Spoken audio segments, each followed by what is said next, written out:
तो जय श्री राधा दोस्तों, वेरी गुड मॉर्निंग। स्वागत है आप सबका, नमस्कार। तो आज हम दोस्तों इंडियन हिस्ट्री के अंतर्गत ये हम लोग का तीसरा वीडियो है। वैदिक सभ्यता के बारे में आज हम लोग देखेंगे। तो ये वीडियो दोस्तों जिसको ज़रूरत है दोस्तों केवल वही देखेंगे। पूरा का पूरा एक ही पार्ट में दोस्तों हम लोग वैदिक सभ्यता को ख़त्म करेंगे। ना केवल हाथ से लिखा गया नोट्स है, बल्कि दोस्तों ये जो है टाइप किया गया, ये मेरे स्वयं के द्वारा ये टाइप किया गया दोस्तों, ये नोट्स है। ओके, बनाया हुआ कई सालों का दोस्तों, ये अथक मेहनत के साथ ये बनाया हुआ है। अगर आप इस वीडियो को देख लेते हैं तो यकीन मानिए वैदिक सभ्यता को आप पार कर लिए और ब्रह्मधाम में पहुंच गए। ऐसा वीडियो है दोस्तों, ठीक है। चलिए, तो सबसे पहले ये दिमाग में क्लिक होना चाहिए दोस्तों कि आखिर वैदिक सभ्यता है क्या। वैदिक में दोस्तों याद रखना, यहाँ पर देखिए वेद शब्द जुड़ा हुआ है। तो वेद सभ्यता दोस्तों जहाँ पर वेदों की रचना हुई है उसी को बोलते हैं क्या दोस्तों, वैदिक सभ्यता कहते हैं। ओके, देखिए पहले सामान्य परिचय ये देख लीजिएगा कि वैदिक सभ्यता को दो भागों में बांटा गया है। ओके, पहले तो याद रखना है कि है ना, कितने भागों में बांटा गया है, तो दो भागों में बांटा गया है। इसका पीरियड याद रखना है कि कौन से पीरियड में कौन से जो है वैदिक सभ्यता प्रचलित थी। ठीक है, याद रखना है पहली जो है जहां पर दोस्तों ऋग्वैदिक काल, जहां ऋग्वेद की रचना हुई दोस्तों, जिस काल में जो है ऋग्वेद की रचना हुई है उसको क्या बोलते हैं हम लोग, पूर्व वैदिक काल बोलते हैं।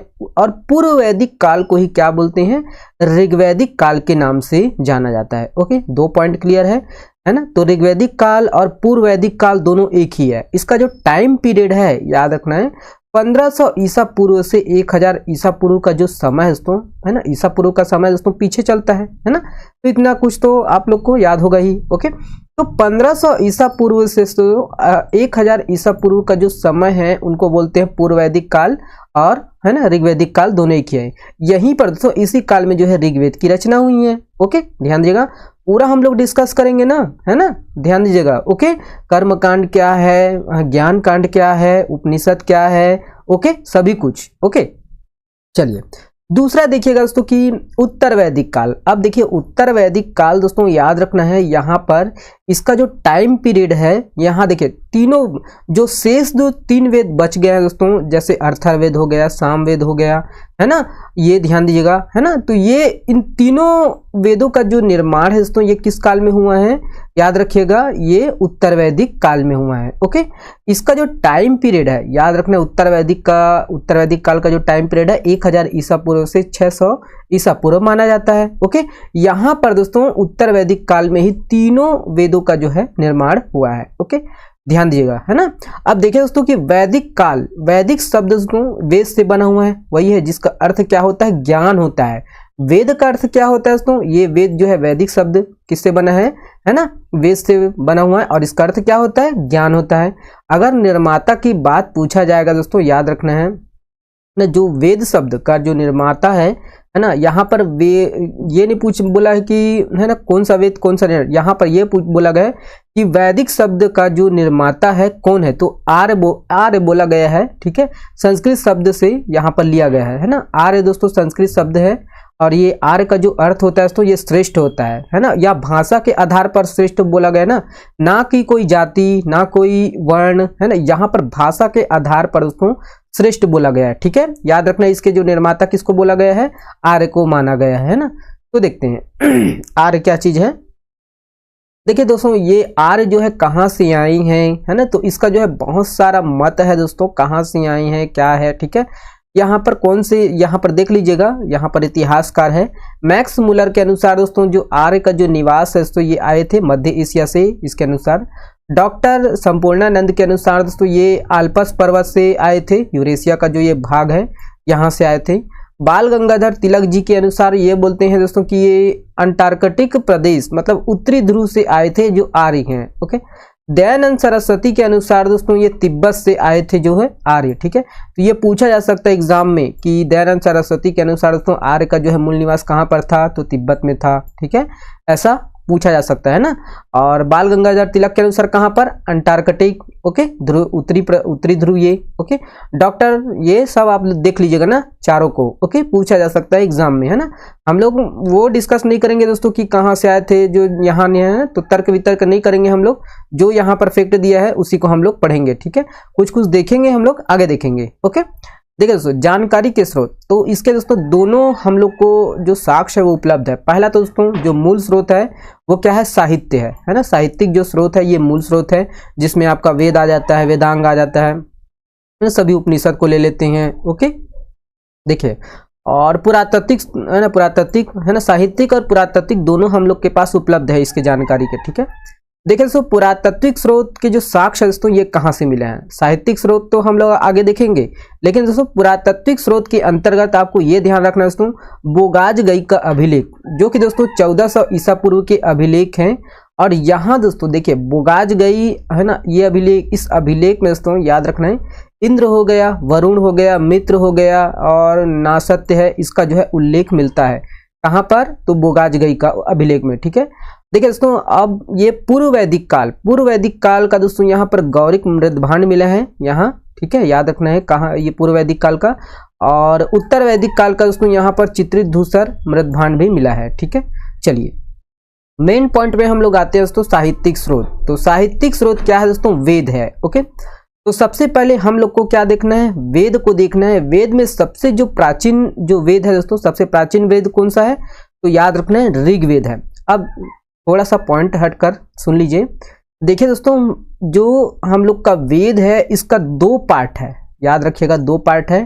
पहले पार्ट को बोलते हैं दोस्तों कर्मकांड वाला भाग, दूसरे पार्ट को बोलते हैं हम लोग ज्ञान कांड वाला भाग। ठीक है, याद रखना है कर्म कांड वाला भाग में तो पूरा कर्म के बारे में दिया है, कर्म कांड के बारे में दिया है, लेकिन ज्ञान कांड वाले में पूरे ज्ञान के बारे में दिया है। ठीक है, याद रखिएगा ना, 2 पार्ट। हाँ, तो हम लोग को अगर नॉलेज के लिए अगर लेना है तो हम लोग को कर्म कांड को छोड़ना है और हम लोग को ज्ञान को लेना है। ओके, चलिए देखिएगा, है ना, ये नॉलेज के लिए है। ओके, देखिए ऋग्वेद, ध्यान दिएगा दोस्तों, ये धार्मिक कर्मकांड के बारे में यहाँ पर दिया गया है ऋग्वेद में। ये क्या है दोस्तों, सबसे प्राचीन, ओके मच्छर ना, 1 मिनट, ये दोस्तों क्या है, सबसे प्राचीन ग्रंथ है ना, सबसे प्राचीन वेद है ये। संकलन करता याद रखना दोस्तों, कृष्ण दैवयपन वेद व्यास, है ना। तो यहाँ पर एवं दिया है, एवं नहीं है दोस्तों, ये कृष्ण दैव है ना, कृष्ण दयापन बोलते हैं, कृष्ण दयापन वेद व्यास एक ही है, एक ही व्यक्ति थे। ओके, याद रखिएगा, कृष्ण दयापन वेद व्यास इनके जो है संकलन करता है। ये ध्यान दिएगा दोस्तों कि यहाँ पर 10 मंडल है ना, 1000 सूक्त है, 1000 सूक्त मंत्र सहित है। ओके, और देखिए 1 और 10वां मंडल में दोस्तों सबसे, 1 और जो 10वां मंडल है ये सबसे बाद में जोड़ा गया है। 2 से 7 तक का जो मंडल है दोस्तों पहले जोड़ा गया है। और यहाँ पर ये ध्यान रखना है, ये मच्छर ना मेरे को परेशान कर रहा है जी। ये देखिएगा, तृतीय जो मंडल है ऋग्वेद के, जो तृतीय मंडल में दोस्तों गायत्री है ना, गायत्री मंडल है। तृतीय मंडल को गायत्री मंडल के नाम से भी जाना जाता है। ये विश्वामित्र के द्वारा रचित है। ओके, 7वां मंडल दोस्तों, 7वां मंडल में 10 राज युद्ध का वर्णन है। 9वां मंडल में दोस्तों 9वां मंडल जो है ये सोम देवता को समर्पित है। और 10वां मंडल में दोस्तों वर्ण व्यवस्था का उल्लेख है। ठीक है, वर्ण व्यवस्था का वर्णन है ना। तो पहले जो है वर्ण व्यवस्था कहाँ पर, जन्म के आधार पर नहीं था, है ना, कर्म के आधार पर था। ये सब हम लोग देखेंगे। ठीक है, टाइप किया हुआ है। ये तो हो गया दोस्तों ऋग्वेद के बारे में। ठीक है, ध्यान देगा, ऋग्वेद है ना। सामवेद को याद रखिएगा दोस्तों, ये संगीत का वेद है ना, संगीत, और जो सारेगामापा दोस्तों यहीं से लिया गया है, आगे देखेंगे। 7 स्वरों का जो है सर्वप्रथम यहाँ पर प्रयोग किया गया है। यजुर्वेद याद रखिएगा दोस्तों कि यज्ञ विधियों की यहाँ पर वर्णन है, गद्य एवं पद दोनों का ये वेद है। ठीक है, यजुर्वेद। अर्थर्वेद याद रखिएगा दोस्तों, जादू टोना वशीकरण विवाह योग आदि का ये वेद है, अर्थर्वेद है ना, अथर्ववेद। और ब्रह्मवेद या श्रेष्ठ वेद भी इसको कहते हैं, अथर्ववेद को। ठीक है, और ये सबसे बाद का वेद है ना, ध्यान देगा। ओके, ये सबसे बाद का वेद है, अथर्ववेद। ओके, अब देखिए दोस्तों कि वेद को जो है उच्चारण करने वाले को क्या क्या बोलते हैं। तो ऋग्वेद के जो है उच्चारण करने वाले को दोस्तों होत्रु बोलते हैं। इसके उपवेद याद रखिएगा दोस्तों, आगे हम लोग और रिवीजन के माध्यम से इसको देखेंगे। ओके, उपवेद याद रखिएगा दोस्तों, ये उपवेद जो है आयुर्वेद है। उपनिषद याद रखना है, इसका कौशिकी है ना, कौशिकी और ऐतरेय उपनिषद, ये जो है ना, इसका आरण्यक नहीं है ना। सामवेद के जो है उच्चारणकर्ता को उद्गाता कहते हैं। और उपवेद याद रखिएगा, गंधर्व वेद है। उपनिषद याद रखना है, केन उपनिषद और छांदोग्य उपनिषद। ठीक है, और इसका आरण्यक याद रखना है, जैमिनी, छांदोग्य। ओके, यजुर्वेद के दोस्तों उच्चारणकर्ता को है ना क्या बोलते हैं, अधर्यु कहते हैं। ठीक है, अधर्यु। और इसके जो उपवेद है क्या है ना, धनुर्वेद है। ठीक है, यजुर्वेद के और उपनिषद याद रखना है तैत्तिरीय और मैत्रेयी उपनिषद। ओके, और देखिए तैत्तिरीय और ये अरण्यक देख लीजिएगा, तैत्तिरीय और शतपथ है इसका जो है अरण्यक। अर्थर्वेद का याद रखना है, अर्थर्वेद के जो उच्चारणकर्ता को ब्रह्म कहा जाता है। इसके उपवेद क्या है, शिल्पवेद है ना। उपनिषद इसके कौन कौन से है, तो मांडुक्य है, प्रश्न उपनिषद है, मुंडक उपनिषद है, 3 उपनिषद है। ठीक है, चलिए, है ना। अभी पूरा हम लोग डिटेल से डिस्कस करेंगे ना, पूरा जो है जो टाइप किया हुआ है उसको भी, ये तो हाथ से लिखा हुआ ओवरव्यू है। देखिए पूर्व वैदिक काल, अब देखिए दोस्तों सबसे पहले जो है पूर्व वैदिक काल है ना, तो राजनीतिक जीवन याद रखना, ये कबीलाई जीवन थे, है ना। कबीलाई जीवन में दोस्तों कबीलाई जीवन को ही क्या बोलते थे, जन बोलते थे, याद रखिएगा। राजन होता था दोस्तों, राजा होता था, ये नाम मात्र का राजा होता था दोस्तों, ये सीमित अधिकार इसको प्राप्त होता था। ठीक है, याद रखना पूर्व वैदिक काल में, पूर्व वैदिक काल को ही क्या बोलते हैं, ऋग्वैदिक काल बोलते हैं। राजा को अधिकार तो था लेकिन नाम मात्र का अधिकार था, है ना। तो याद रखना है, इसमें बहुत सारे दोस्तों इसके जो है ना, जैसे अभी के डेट में जो जनता के द्वारा चुने जाते हैं, सेम यही पद्धति यहाँ पर लागू होते थे। ओके, आगे देखेंगे हम लोग, अभी तो सिर्फ ओवरव्यू देख लीजिए, है ना।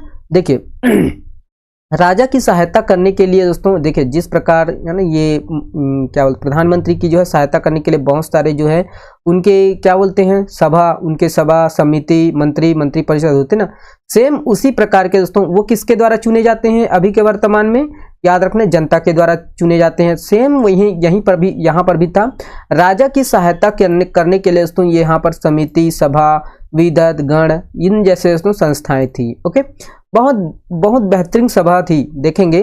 ठीक है, अब देखिए आम लोगों की भागीदारी ज़्यादा थी दोस्तों, और महिलाएं भी इसमें शामिल हो सकती थी, महिलाओं को भी दोस्तों शामिल होने का इसमें अधिकार था।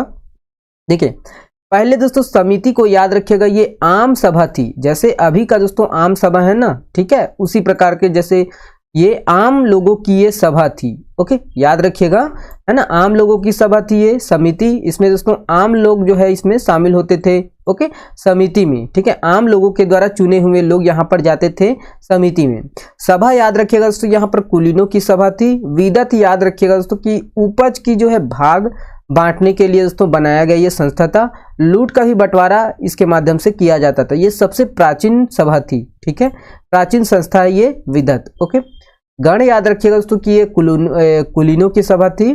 अब देखिए प्रजापति की 2 पुत्रियां थी, याद रखना है, प्रजापति की 2 पुत्रियां किसे कहा गया है, सभा और समिति को प्रजापति की 2 पुत्रियां कहा गया है। ठीक है, तो याद रखिएगा ये समिति क्या है दोस्तों, आम लोगों की सभा थी, आम लोगों के द्वारा यह संचालन होती थी। है ना, समिति, सभा याद रखिएगा कुलीनों की सभा थी, जो श्रेष्ठ वर्ग थे उनकी। ठीक है, ये सब।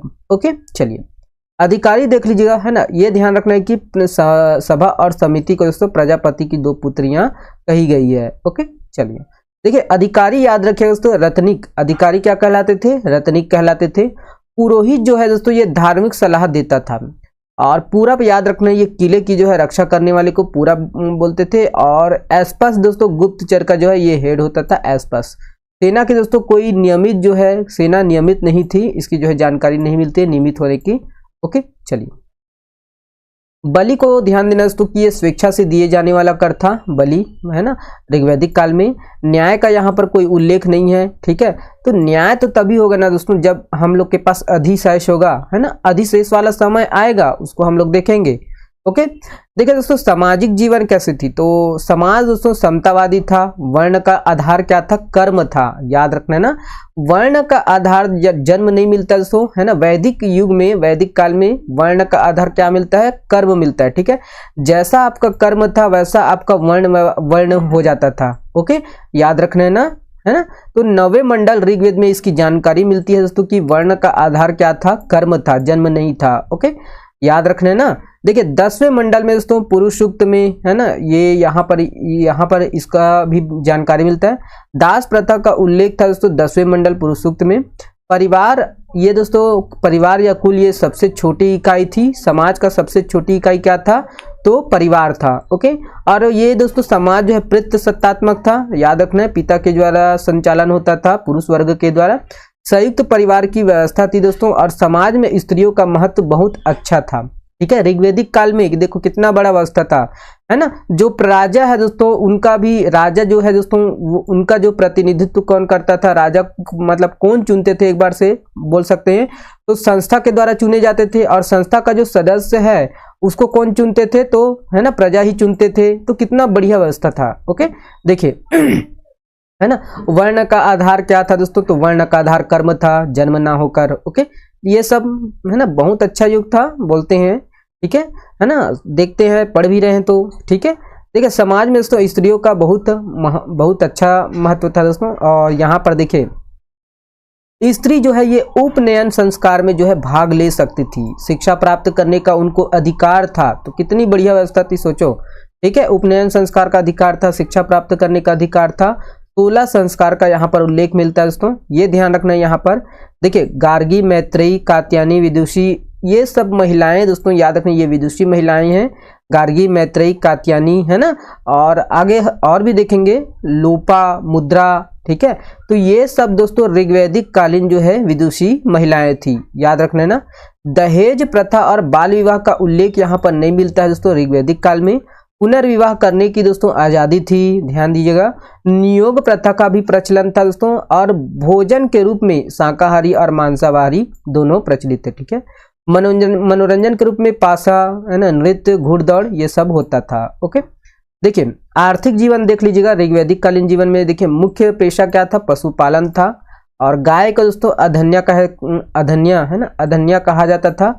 और ऋग्वेद में दोस्तों गाय का जो है अधन्या शब्द का जो है 176 बार प्रयोग हुआ है। ओके, घोड़ा दोस्तों दूसरा प्रिय पशु था, कृषि का महत्व कम था, और 24 जो मंत्र है दोस्तों ये कृषि के लिए उल्लेख थे, ठीक है। उद्योग भी सीमित था दोस्तों, यहाँ पर उद्योग जो है ये बढ़ईगिरी और रथगिरी, ये ज्यादा उद्योग, ये ज्यादा प्रभाव थे, ठीक है। इन्हीं का ज्यादा विकास था और इन्हीं का ज्यादा उद्योग था, कहाँ पर, तो ऋग्वैदिक काल में, ठीक है। बढ़ईगिरी और रथगिरी। व्यापार का दोस्तों सीमित मात्रा में यहाँ पर उपयोग मिलता है, मुद्रा का प्रयोग नहीं था दोस्तों, और यहाँ पर विनिमय व्यवस्था थी। तो ये सब ऋग्वैदिक काल में है।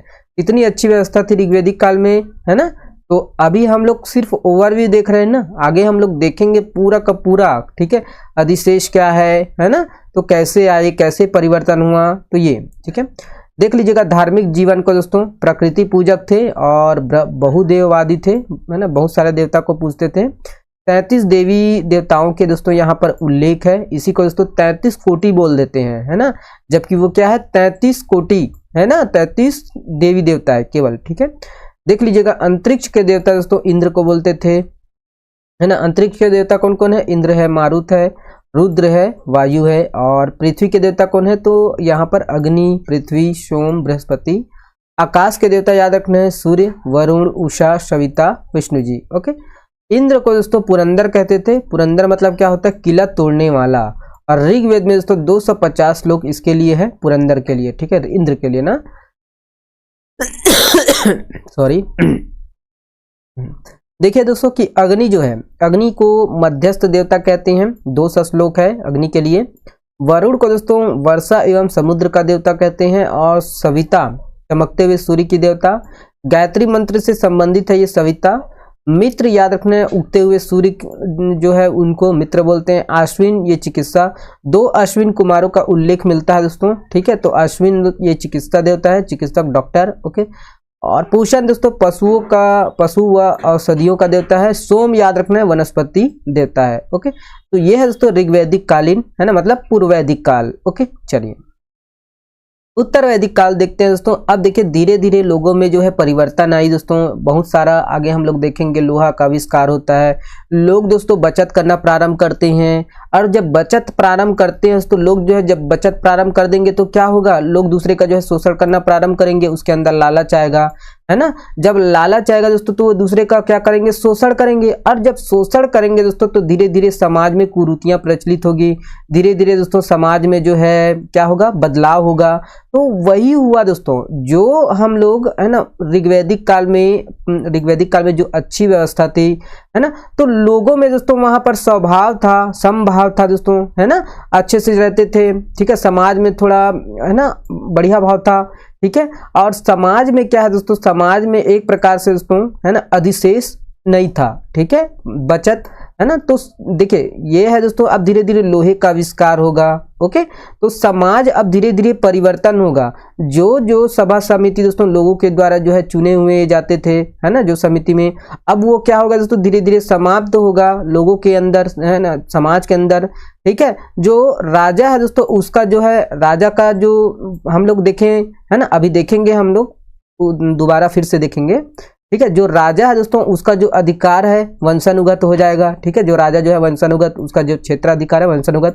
तो धीरे धीरे इस प्रकार दोस्तों ये समाज जो है परिवर्तन होते जाएगा, और धीरे धीरे दोस्तों ये क्या आ जाएगा, कहां पर आ जाएगा, उत्तर वैदिक काल में। ओके, ध्यान रखना है दोस्तों कि उत्तर वैदिक काल का जो ये टाइम पीरियड है 1000 ईसा पूर्व से 600 ईसा पूर्व है। ठीक है, 600 ईसा पूर्व से महाजनपद काल चालू हो जाता है। ठीक है, तो ये दोस्तों देखेंगे, है ना। तो 1000 ईसा पूर्व में दोस्तों भारत में जो है ये है लौह की जो है खोज हुई है, वही है। ठीक है, लोहे का खोज हुआ, और लोहे की खोज होने से दोस्तों यहाँ पर पूरी जो है व्यवस्था प्रचली, है ना, पूरी जो व्यवस्था ये प्रभावित हो गई। लोहे का जब आविष्कार हुआ तो लोगों का दिल भी लोहे की जैसा बनने लगा। ठीक है, लोहे का दिल, तो लोभ, लोहे से लोभ आना चालू हुआ, लालच आना चालू हुआ, तो लोग दोस्तों संग्रहण करने चालू कर दिए। संग्रहण जब चालू करेंगे तो लोग एक दूसरे का शोषण करेंगे। ठीक है, तो इस प्रकार के दोस्तों, इस प्रकार से क्या हुआ, ये यहाँ पर जो है परिवर्तन हुआ, टाइम पीरियड हुआ। ठीक है, याद रखना है ना। अब देखिए दोस्तों लोग कैसे कैसे दोस्तों एक दूसरे का यहाँ पर शोषण करेंगे, उसके बाद ये बदलते जाएगा। ठीक है,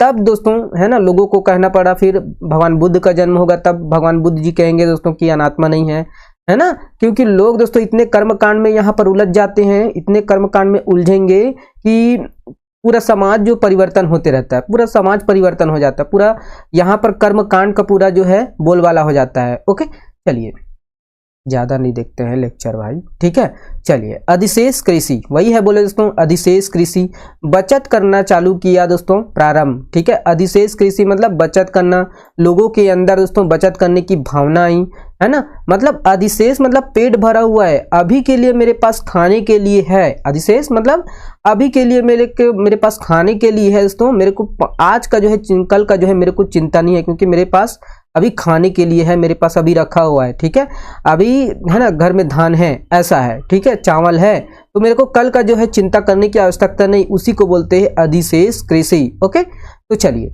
अर्थव्यवस्था देख लीजिएगा, सामाजिक जीवन है दोस्तों, सामाजिक जीवन देखेंगे, धार्मिक जीवन देखेंगे, पहले राजनीतिक जीवन देखते हैं। ठीक है, देखिए दोस्तों जन का आकार छोटा हो गया, जिसे दोस्तों जनपद कहा जाने लगा। अब जन जो था दोस्तों, जो कबीलों को क्या कहा जाता था दोस्तों, जन कहा जाता था, और यही जन दोस्तों इसका जो आकार है धीरे धीरे छोटा होने लगा, इसका जो आकार है दोस्तों सॉरी बड़ा होने लगा, है ना। जन का जो आकार क्या है, ये बड़ा होने लगा, और ये आगे जाकर क्या कहा जाने लगा दोस्तों, ये है ना, महाजनपद, है ना, ये जनपद, अभी केवल जनपद कहा जाने लगा, छोटा नहीं है, माफ कीजिएगा, बड़ा होने लगा। ठीक है, इसे ही जनपद कहा जाने लगा, और भारत को दोस्तों ये कुरु जनपद कहा जाने लगा। ओके, राजा का महत्व दोस्तों बढ़ा, है ना, राजा का जो महत्व है ये बढ़ गया, शक्ति के जो है विस्तार में वृद्धि हुई, इसका जो अधिकार है दोस्तों वंशानुगत हो गया। ठीक है, याद रखना है, राजा का दोस्तों देखिए राजा वंशानुगत होने लगा, तो राजा का पद वंशानुगत हो गया। राजा दोस्तों अब देखिए राजा के अधिकार में वृद्धि हो गई, तो उसके अंदर क्या होगा, उसके अंदर भावना यही आएगी दोस्तों कि अब मुझे प्रजा मतलब राज्य का विस्तार करना है। तो जब बड़े में दोस्तों लालच आएगा राज्य के प्रति विस्तार करने की, है ना, तो उनके जो प्रजा है उसमें भी दोस्तों थोड़ा सा लालच तो आएगा ही, लोभ तो आएगा ही। ठीक है, तो उसी प्रकार है। ओके, देखिए राजा के अधिकार बढ़ने से दोस्तों सभा और समिति, विदत तथा गण का महत्व कम होने लगा, वही है दोस्तों। ठीक है, और ये हम लोग पढ़े हैं दोस्तों, सभा, समिति, विदत। ठीक है, तो सभा दोस्तों लोगों के द्वारा चुने जाते थे। ओके, चलिए रत्निक का जो है यहाँ पर देख लीजिएगा, रत्निक की जो संख्या ये 17 हो गई, और कर व्यवस्था का जो है विस्तार हुआ, और स्वेच्छा से दोस्तों जो कर दिए जाते थे, है ना, जो स्वेच्छा से दिए जाते थे जो कर दोस्तों पहले उन्हीं को बोलते थे बलि, है ना। और ये जो है स्वेच्छा से जो दिए जाने वाले कर है दोस्तों, पहले तो स्वेच्छा मतलब अपने अगर मन है तो कर दो ना भाई, है ना, और मन नहीं हो तो कर मत दो, ये व्यवस्था थी ऋग्वैदिक काल में। लेकिन दोस्तों यहाँ पर जो है ना, यहाँ पर उत्तर वैदिक काल में क्या हो गया, आपको दोस्तों अब यहाँ पर नियमित कर दिया गया कि भैया आपको अब टैक्स देना ही पड़ेगा, है ना, आप भाग नहीं सकते इससे, ऐसे बोल दिए, ठीक है। सेना एवं न्याय व्यवस्था दोस्तों अभी जो है पूर्ववत स्थायी नहीं थी, वही है, ये तो वही था जैसे दोस्तों ऋग्वैदिक काल में था, ठीक है। चलिए सामाजिक जीवन देख लीजिएगा दोस्तों कि परिवार है ना, सामाजिक जीवन दोस्तों पहले परिवार आते थे, परिवार के बाद ग्राम, ग्राम के बाद दोस्तों विश्व है, विश्व के बाद दोस्तों जन है, जन के बाद आपका जनपद आएगा, ठीक है। वर्ण व्यवस्था का आधार, अब देखिए यहाँ पर दोस्तों लोगों में जो है वर्ण व्यवस्था का जो आधार है ये जन्म पर आधारित हो गया। जो जिस वर्ण में जन्म लेगा दोस्तों वो वहीं पर वही वर्ण वो कहलाएगा, ठीक है। तो यहाँ पर पहले हम लोग क्या देखते थे तो कर्म के आधार पर था, लेकिन अभी दोस्तों वर्ण का व्यवस्था क्या हो गया है ना, जन्म आधारित तो हो गया, क्योंकि लोगों में लालच आ गई है ना। चलिए और बहुत सारे रीजन हैं, आप देख सकते हो, मैं आंतरिक रीजन की बात कर रहा हूँ ना। देखिए ब्राह्मण वैश्य है ना, ब्राह्मण क्षत्रिय वैश्य और शूद्र, ठीक है, 4 वर्ण में व्यवस्था थी। गोत्र है ना, गोत्र दोस्तों जिसको गोधन बोलते हैं, एकत्र होना है, गोत्र का जो अर्थ है आगे और भी देखेंगे। गोत्र शब्द की यहाँ पर उत्पत्ति हुई है दोस्तों, समान गोत्र में विवाह वर्जित था, ठीक है, याद रखना है ना। और आश्रम व्यवस्था की शुरुआत हुई है दोस्तों, ब्रह्मचर्य का जो आश्रम व्यवस्था इसका जो प्रारंभ है 0 से दोस्तों 25 वर्ष का समय ये ब्रह्मचर्य है। गृहस्थ का 25 से 50 वर्ष है। वान प्रत्यय का दोस्तों 50 से 75 है दोस्तों। संन्यास का 75 से 100 वर्ष है। ओके, अभी तो कोई 100 वर्ष नहीं जी रहा है ना। अभी सिर्फ वर्तमान में देखा जाए दोस्तों केवल है ना क्या है, गृहस्थ है, ठीक है। चलिए अब देखिए गृहस्थ आश्रम को दोस्तों क्या बोले, सर्वश्रेष्ठ आश्रम कहा गया है। स्त्रियों की स्थिति अब देखिए पूर्व वैदिक काल की तुलना में दोस्तों गिर गई। अब देखिए यहाँ पर दोस्तों शोषण करना प्रारंभ, एक वर्ग दूसरे वर्ग का शोषण करेंगे, पुरुष जो है स्त्री का शोषण करेंगे, है ना। तो यहाँ पर दोस्तों धीरे धीरे शोषण करना प्रारंभ हो गया। ओके, तो यहाँ पर ध्यान रखना दोस्तों कि है ना समिति एवं विधत में दोस्तों कोई भाग नहीं ले सकते थे। अब अभी का जो यहाँ पर है ना, देखिए उत्तर वैदिक काल में जो समिति एवं विधत बनी, यहाँ पर दोस्तों कोई जो है स्त्री भाग नहीं ले सकते थे, लेकिन वहां पर ऋग्वैदिक काल में भाग ले सकते थे। ओके, दहेज प्रथा और पर्दा प्रथा का जो है यहाँ पर शुरुआत हो गई। ओके, विधवा विवाह की दोस्तों है ना, विधवा विवाह का जो है विधवा विवाह इजाजत थी।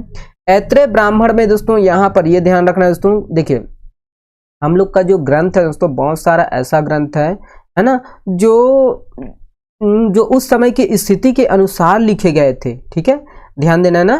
तो यहाँ पर ऐत्रेय ब्राह्मण में दोस्तों देखिए पुत्री जो है समस्त दुखों का कारण बताया गया है ऐत्रेय ब्राह्मण में, याद रखना है ना।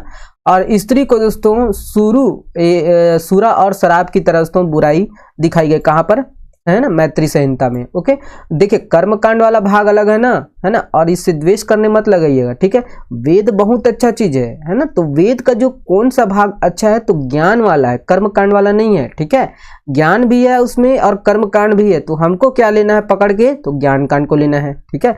आगे देखेंगे कि वेद में क्या चीज कौन सा जो है ज्ञान कांड है। ओके, चलिए देखेंगे, वही है यहाँ पर देख लीजिएगा, ये तो है नोट डाउन है, ये आपका है ना, ये ऋग्वैदिक काल का जो है विदेशी महिलाएं। ओके, दास प्रथा का प्रचलन था दोस्तों, और भोजन शाकाहारी मांसाहारी था, और मनोरंजन के रूप में दोस्तों है ना जो पूर्व वैदिक काल में या जो ऋग्वैदिक काल में जो प्रचलित था मनोरंजन वही यहाँ पर भी था, ठीक है। विवाह प्रथा में बदलाव हुआ दोस्तों, अनुलोम विवाह और प्रतिलोम विवाह का प्रचलन हुआ। आगे देखेंगे कैसी व्यवस्था थी वहाँ पर ऋग्वैदिक काल में। धीरे धीरे लोगों के अंदर ऐसे भावना, तथा कथित लोगों ने सही काम नहीं किया, है ना। जब लालच आ गया तो तथा कथित वर्ग के लोग है ना, जो कमजोर वर्ग थे आर्थिक दृष्टि से, उनको करने लगे शोषण, है ना, चाहे वो कोई भी वर्ग हो, है ना। तो वर्ग, बड़े वर्ग, उच्च वर्ग लोग निम्न वर्ग के लोगों को दोस्तों क्या करने लगे, शोषण करने लगे। अब जब शोषण करने लगेंगे तो आएगा क्या दोस्तों, है ना, जब शोषण करेंगे तो लोगों के अंदर भावना आएगी। जब अधिशेष का जो समय आ गया, बचत का जब भावना आ गया तो लोग बचत करना प्रारंभ किए, तो लोग सोचने लगे भविष्य के बारे में, है ना, कि मेरा भविष्य में इतना होगा, इतने करेंगे, इतना मेरे को जोड़ना है, इतना मेरे को कमाना है। तो उस उद्देश्य को पूरा करने के लिए लोगों में क्या आई, लोगों में जो है लोभ का आगमन हुआ, लालच का आगमन हुआ। भैया मेरे को संग्रहण करना है ना भाई, आप सुन लीजिए अब थोड़ा सा, है ना। तो मुझे अब संग्रहण करना है। तो यहाँ पर दोस्तों उत्तर वैदिक काल में जो है यहाँ पर प्रारंभ हुआ अधिशेष का, कृषि अधिशेष का, जिसको बोलते हैं कृषि अधिशेष, है ना। तो यहाँ पर लोग जो है प्रारंभ कर दिए दोस्तों संग्रहण करने का। संग्रहण जब करेंगे, है ना, लोग जो है भविष्य के बारे में सोचेंगे, है ना। तो वहां पर दोस्तों उसके खाने के लिए था, ठीक है, मतलब 4 दिन का दोस्तों उसको सोचना नहीं पड़ता था, 4 दिन तक खाने के लिए, ठीक है।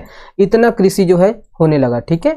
अब जब पेट में बहुत सारा खाना होगा तो क्या होगा, उथल कुछ मत आएंगे, है ना, उथल कुछ करेंगे, कुछ ना कुछ तो करेंगे। तो अब क्या किए वो, है ना, जो उच्च वर्ग थे वो निम्न वर्ग का जो है शोषण करना यहाँ पर प्रारंभ कर दिया। लोहे के दिल से जैसे लोहे जैसा आविष्कार हो गया, लोहे से, है ना, लोहे के समान दिल होने लगा, तो वो शोषण करने लगा। अब शोषण करेंगे किसका, निम्न वर्ग। तो वो क्या करेगा, बहुत सारा बॉन्डिंग लगाएगा कि भैया आप जो है ना, स्त्रियों पर बॉन्डिंग लगाएगा, है ना, कि आप जो है स्कूल नहीं जा सकते, आपको शिक्षा का अधिकार नहीं है, आपको उपनयन का अधिकार नहीं है।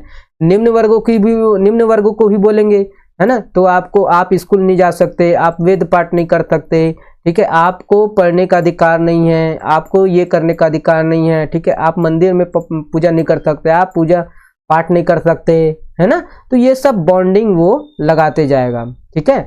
और इसी को दोस्तों कई जो वर्ग थे उन्होंने दोस्तों कई ग्रंथों में जो है उसको, है ना, समाहित कर दिए, है ना, और उसमें बोल दिए कि ये फलाना जो वर्ग है ये नहीं कर सकता, ये नहीं कर सकता, ये नहीं कर सकता, ऐसे बोल के, है ना।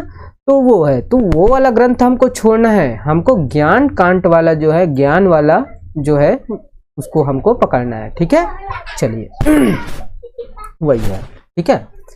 चलिए अब देख लीजिएगा दोस्तों, ये प्रमुख व्यवसाय है ना। तो प्रमुख व्यवसाय क्या चीज है दोस्तों, यहाँ पर आर्थिक जीवन उत्तर वैदिक काल का है। ये लोहे की खोज हो गई, याद रखना है।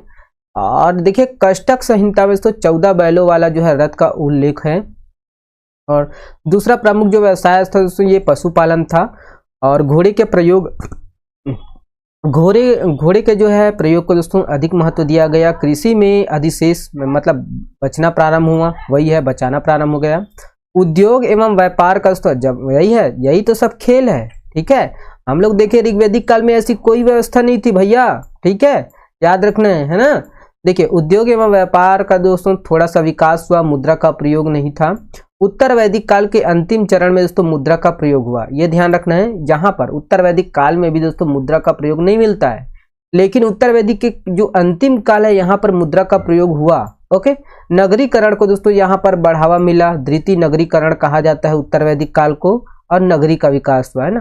प्रथम नगरीकरण किसको बोलते हैं, तो सिंधु घाटी सभ्यता को बोलते हैं ना, ध्यान दीजिएगा। ओके, चलिए धार्मिक जीवन देख लीजिएगा दोस्तों कि यहाँ पर देखिए वही है, यहाँ पर कर्म कांड को बढ़ावा मिला। भैया आप ये कर्म नहीं कर सकते, भैया आप वो कर्म नहीं कर सकते, भैया ये बॉन्डिंग है, भैया वो बॉन्डिंग है, ये नहीं हो वो नहीं, यही सब मिलेगा यहाँ पर कर्म कांड, ठीक है। तो यज्ञ कर्म कांड को बढ़ावा दिया गया, ठीक है। आर्थिक परिवर्तन के कारण दोस्तों ब्राह्मण और क्षत्रिय में दोस्तों श्रेष्ठता की लड़ाई हुई। अब देखिए, अब भैया इसमें तो लड़ाई हो गया, तो इससे जो नीचे वर्ग वाला था उसको तो पूछो ही मत, ठीक है, ध्यान दीजिएगा। ओके, तो यहाँ पर वही है। प्रमुख देवता के रूप में दोस्तों प्रजापति थी। और यहाँ पर देखिए विष्णु भगवान को दोस्तों पोषण एवं रक्षा का देवता बोलते थे। रुद्र देवता दोस्तों याद रखना पशुपति नाथ, है ना, पशु का देवता रुद्र देवता, है ना, भगवान शंकर। और वरुण जी दोस्तों जल देवता कहते थे। पूषण याद रखना है, शूद्रों के देवता को पूषण कहा जाता था। ओके, ध्यान देगा ना। देखिए अगर आप लोग ज्ञान कांड पढ़ना है तो गीता जी पढ़िए, ठीक है, गीता जी हो गया, है ना, उपनिषद हो गया, है ना, उपनिषद ये सब आप पढ़िए, ठीक है। तो इसमें पूरा ज्ञान कांड, ये भी वेद से ही निकला हुआ है ना, जो वेदांत है, जो उपनिषद है ये भी वेद से निकला हुआ है, लेकिन ये पूरा दोस्तों ज्ञान कांड वाला है ना। कर्म कांड और ज्ञान कांड है, हम लोग को ज्ञान कांड का पकड़ना है, ठीक है। चलिए यज्ञ देख लीजिएगा, राजसूय यज्ञ दोस्तों ये प्रतिष्ठा हेतु है। और वाजपेयी यज्ञ है दोस्तों ये शक्ति प्रदर्शन हेतु लिए है। और ये अश्वमेघ यज्ञ है दोस्तों राज्य विस्तार के लिए होता था। और यज्ञों में दोस्तों कर्मकांड एवं बलि की महत्वपूर्ण भूमिका थी। ओके, ध्यान दीजिएगा, है ना, यज्ञ में। ये तो सब उत्तर वैदिक जितने भी कर्मकांड वर्मकांड है सब दोस्तों उत्तर वैदिक काल में आके भर गए। ओके, अब देखिए वैदिक काल में जो नदियां थे इसको देख लीजिएगा, विस्तस्ता थे झेलम में, है ना। और यहाँ पर पुरुषणी रावी नदी बोलते थे, सतुद्री दोस्तों सतलज को बोलते थे, अशिकनी चिनाब को बोलते थे। सदा नीरा दोस्तों ये गंडक को बोलते थे, और ये कुब्रा काबुल को कहते थे। चलिए बोलो जय श्री राधा, जय श्री राधा। ठीक है, तो वैदिक काल, ध्यान दीजिएगा दोस्तों कि अब यहाँ पर है ना ये पूरा जो है एक एक चीज हम लोग देखेंगे, है ना, ध्यान दीजिएगा इसको। वैदिक काल, ध्यान दीजिएगा दोस्तों कि वही है वैदिक काल में दोस्तों, वैदिक काल से दोस्तों ऐतिहासिक युग की शुरुआत होती है। क्यों? क्योंकि यहीं से दोस्तों हम लोग को सारी जानकारी मिलती है, क्योंकि साहित्यिक स्रोत यहाँ पर उपलब्ध है ना, याद रखना है। वही है, इसके पुरातात्विक और साहित्यिक साक्ष्य उपलब्ध है। 2 भागों में बांटा गया है, पहले भी हम लोग पढ़ चुके हैं। पूर्व वैदिक काल या ऋग्वैदिक काल, जिसका टाइम पीरियड क्या है 1500 ईसा पूर्व से 1000 पूर्व, और दूसरा को बोलते हैं वैदिकोत्तर काल, या फिर दोस्तों क्या बोलते हैं उत्तर वैदिक काल, जो कि दोस्तों 1000 ईस्वी से 600 ईसा पूर्व तक। ओके, ये दोस्तों वैदिक शब्द वही है, वेद से बना हुआ है, जिसका अर्थ क्या होता है, ज्ञान होता है। पढ़ लिए दोस्तों, आर्य शब्द, आर्य से है दोस्तों आर्य, है ना। वैदिक सभ्यता के जो निर्माता माने जाते, किसको, आर्य को माने जाते हैं। आर्य भी क्या है, एक संस्कृत शब्द है, इसका अर्थ क्या होता है, श्रेष्ठ, है ना। यहाँ यही है दोस्तों, याद रखना है। यहाँ पर जो है ना आर्य का जो अर्थ है दोस्तों, यहाँ पर है ना किसी जाति या समूह से दोस्तों ना होकर यहाँ पर क्या है, भाषा समूह से है, भाषा से लिया गया है आर्य। ओके, अब यहाँ पर ये देख लीजिएगा कि है ना वही विदेशी मत, है ना, यूरोप से बोलते हैं दोस्तों। विदेशी मत यही है कि आर्य जो है कहाँ से आए थे, यूरोप से आए थे, जर्मनी, हंगरी और दक्षिण रूस से आकर यहाँ पर बस गए भारत में, ऐसा मानते हैं, विदेशी मत है ये। यूरेशिया से आया दोस्तों, आल्पस पर्वत के पूर्वी भाग से, ऐसा बोलते हैं कि यहाँ पर। इसका मान्यता यही है दोस्तों कि वृक्षों और पशुओं के नामों में दोस्तों समानता के कारण ये बोला गया है कि यूरोपी और आल्पस पर्वत से आए थे। कौन? आर्य। ओके, मध्य एशिया से ऐसा मान्यता भी है दोस्तों कि ये आर्य जो है मध्य एशिया से आए हैं, मध्य एशिया से माने जाते हैं, मध्य एशिया या बैक्ट्रिया से। ये दोस्तों ये किसका कथन है, तो जर्मन विद्वान मैक्स मेलर का है ना, मैक्स मुलर का है। और मत का जो आधार है दोस्तों ईरानी ग्रंथ जिंद, ये अश्वेता, ये वैदिक भाषा में समानता के आधार पर इसको लिया गया है। पश्चिमी एशिया से भी माने जाते हैं दोस्तों कि यूरोपीय भाषा परिवार ने ये ग्रीक, लैटिन, संस्कृति आदि का दोस्तों प्राचीनतम प्रमाण इस क्षेत्र के आधार पर ये बोला गया कि पश्चिमी एशिया से आए। अब देख लीजिएगा दोस्तों अपना देसी मत, देसी मत के बारे में दोस्तों पूछा जा सकता है एग्जाम में ना, याद रखिएगा इसको। ओके, ये बोला गया दोस्तों अंटार्कटिका, है ना, बाल गंगाधर, सॉरी पानी प्यास लग रहा है भाई साहब, मैं तो जा नहीं सकता ना। देखिए अंटार्कटिक और उत्तरी ध्रुव से बोला गया है। आर्य जो है ना आर्कटिक और ये उत्तरी ध्रुव से आया, ऐसा कौन बोला है, तो बाल गंगाधर तिलक जी ने बोला है। तिब्बत से आए दोस्तों, वही है दयानंद सरस्वती जी ने दोस्तों। और अफगानिस्तान या देविका प्रदेश से आर्य आए हैं, ऐसा कौन बोला है, तो DS त्रिवेदी ने। ठीक है, ये कश्मीर और हिमालय क्षेत्र से आए दोस्तों, DR कल्ला जी, ऐसा इनका मानना है, DR कल्ला जी का। सप्त सैंधव प्रदेश से आए हैं दोस्तों, ये किसने बोला है, तो डॉक्टर संपूर्णानंद और आपका SC दास ने। ठीक है, ब्रह्मर्षि प्रदेश या गंगा यमुना दोआब से आए दोस्तों, ये गंगानाथ झा, इसके अनुसार मेरे को भी यही सर्वमान्य लगता है। ठीक है, गंगा यमुना। ओके, याद रखिएगा, है ना। तो ये सब, चलिए अब देख लीजिएगा कि भौगोलिक विस्तार। तो आर्यों का जो भौगोलिक विस्तार है दोस्तों, ये साहित्यिक और पुरातात्विक दोनों तरह के साक्ष्य मौजूद है यहाँ पर, ध्यान दीजिएगा, है ना। तो ये सब आप लोग देख लीजिएगा। ठीक है, विस्तार तो आप लोग को पता है दोस्तों, पूर्व वैदिक काल, है ना, तो ये अफगानिस्तान, सप्त सैंधव प्रदेश, है ना, ब्रह्मवर्त, तो यह कुरुक्षेत्र, ये बहुत बड़ा एरिया था, ये देख लीजिएगा। ठीक है, चलिए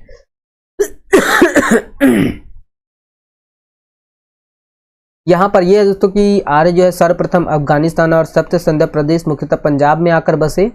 फिर वे दोस्तों पूर्व की ओर बढ़ते हुए पूर्व वैदिक काल के अंत तक ब्रह्मवर्त और या कुरुक्षेत्र तक विस्तृत हो गए।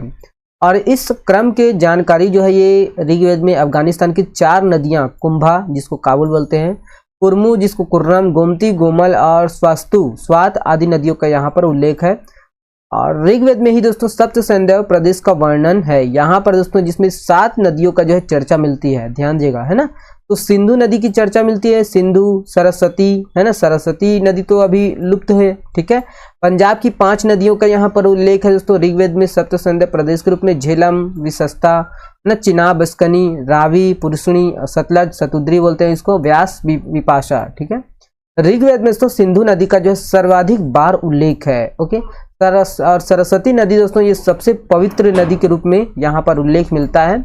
गंगा नदी में दोस्तों हिमालय पर्वत की एक चोटी मुंजवत का यहाँ पर उल्लेख है, जहाँ पर दोस्तों सोम नामक वनस्पति पाई जाती है। ये सब उल्लेख कहाँ पर है दोस्तों, आपका ऋग्वेद में है। ओके, ध्यान देगा ऋग्वेद। ओके, चलिए और भी देखेंगे आगे,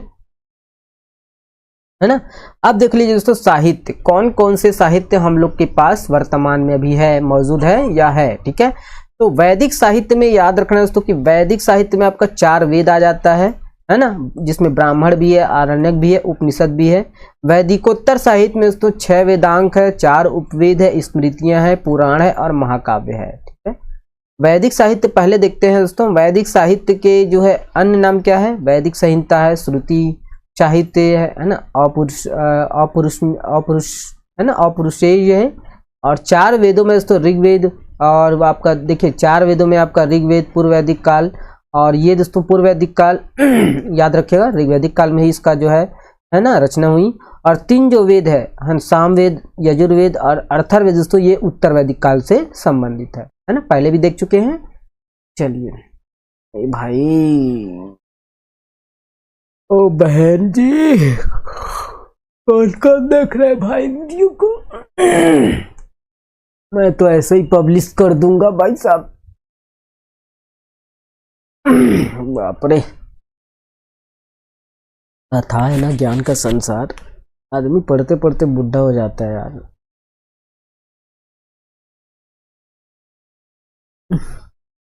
नौकरी जरूरी है,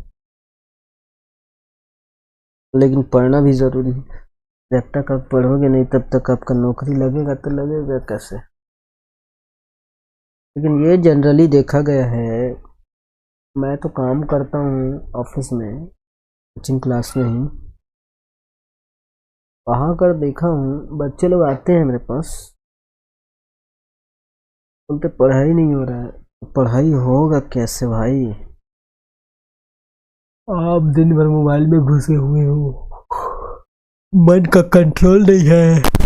और ये सब हमको पहले पता रहता, जानकारी रहता तो हम भी कुछ बन गए होते। हमको तो जानकारी ही नहीं था, हम तो प्राइवेट जॉब में ही खत्म हो गए ना। आप लोग को मौका बहुत मिलता है भाई साहब पढ़ने के लिए, मालूम, लेकिन लोग पढ़ते नहीं हैं।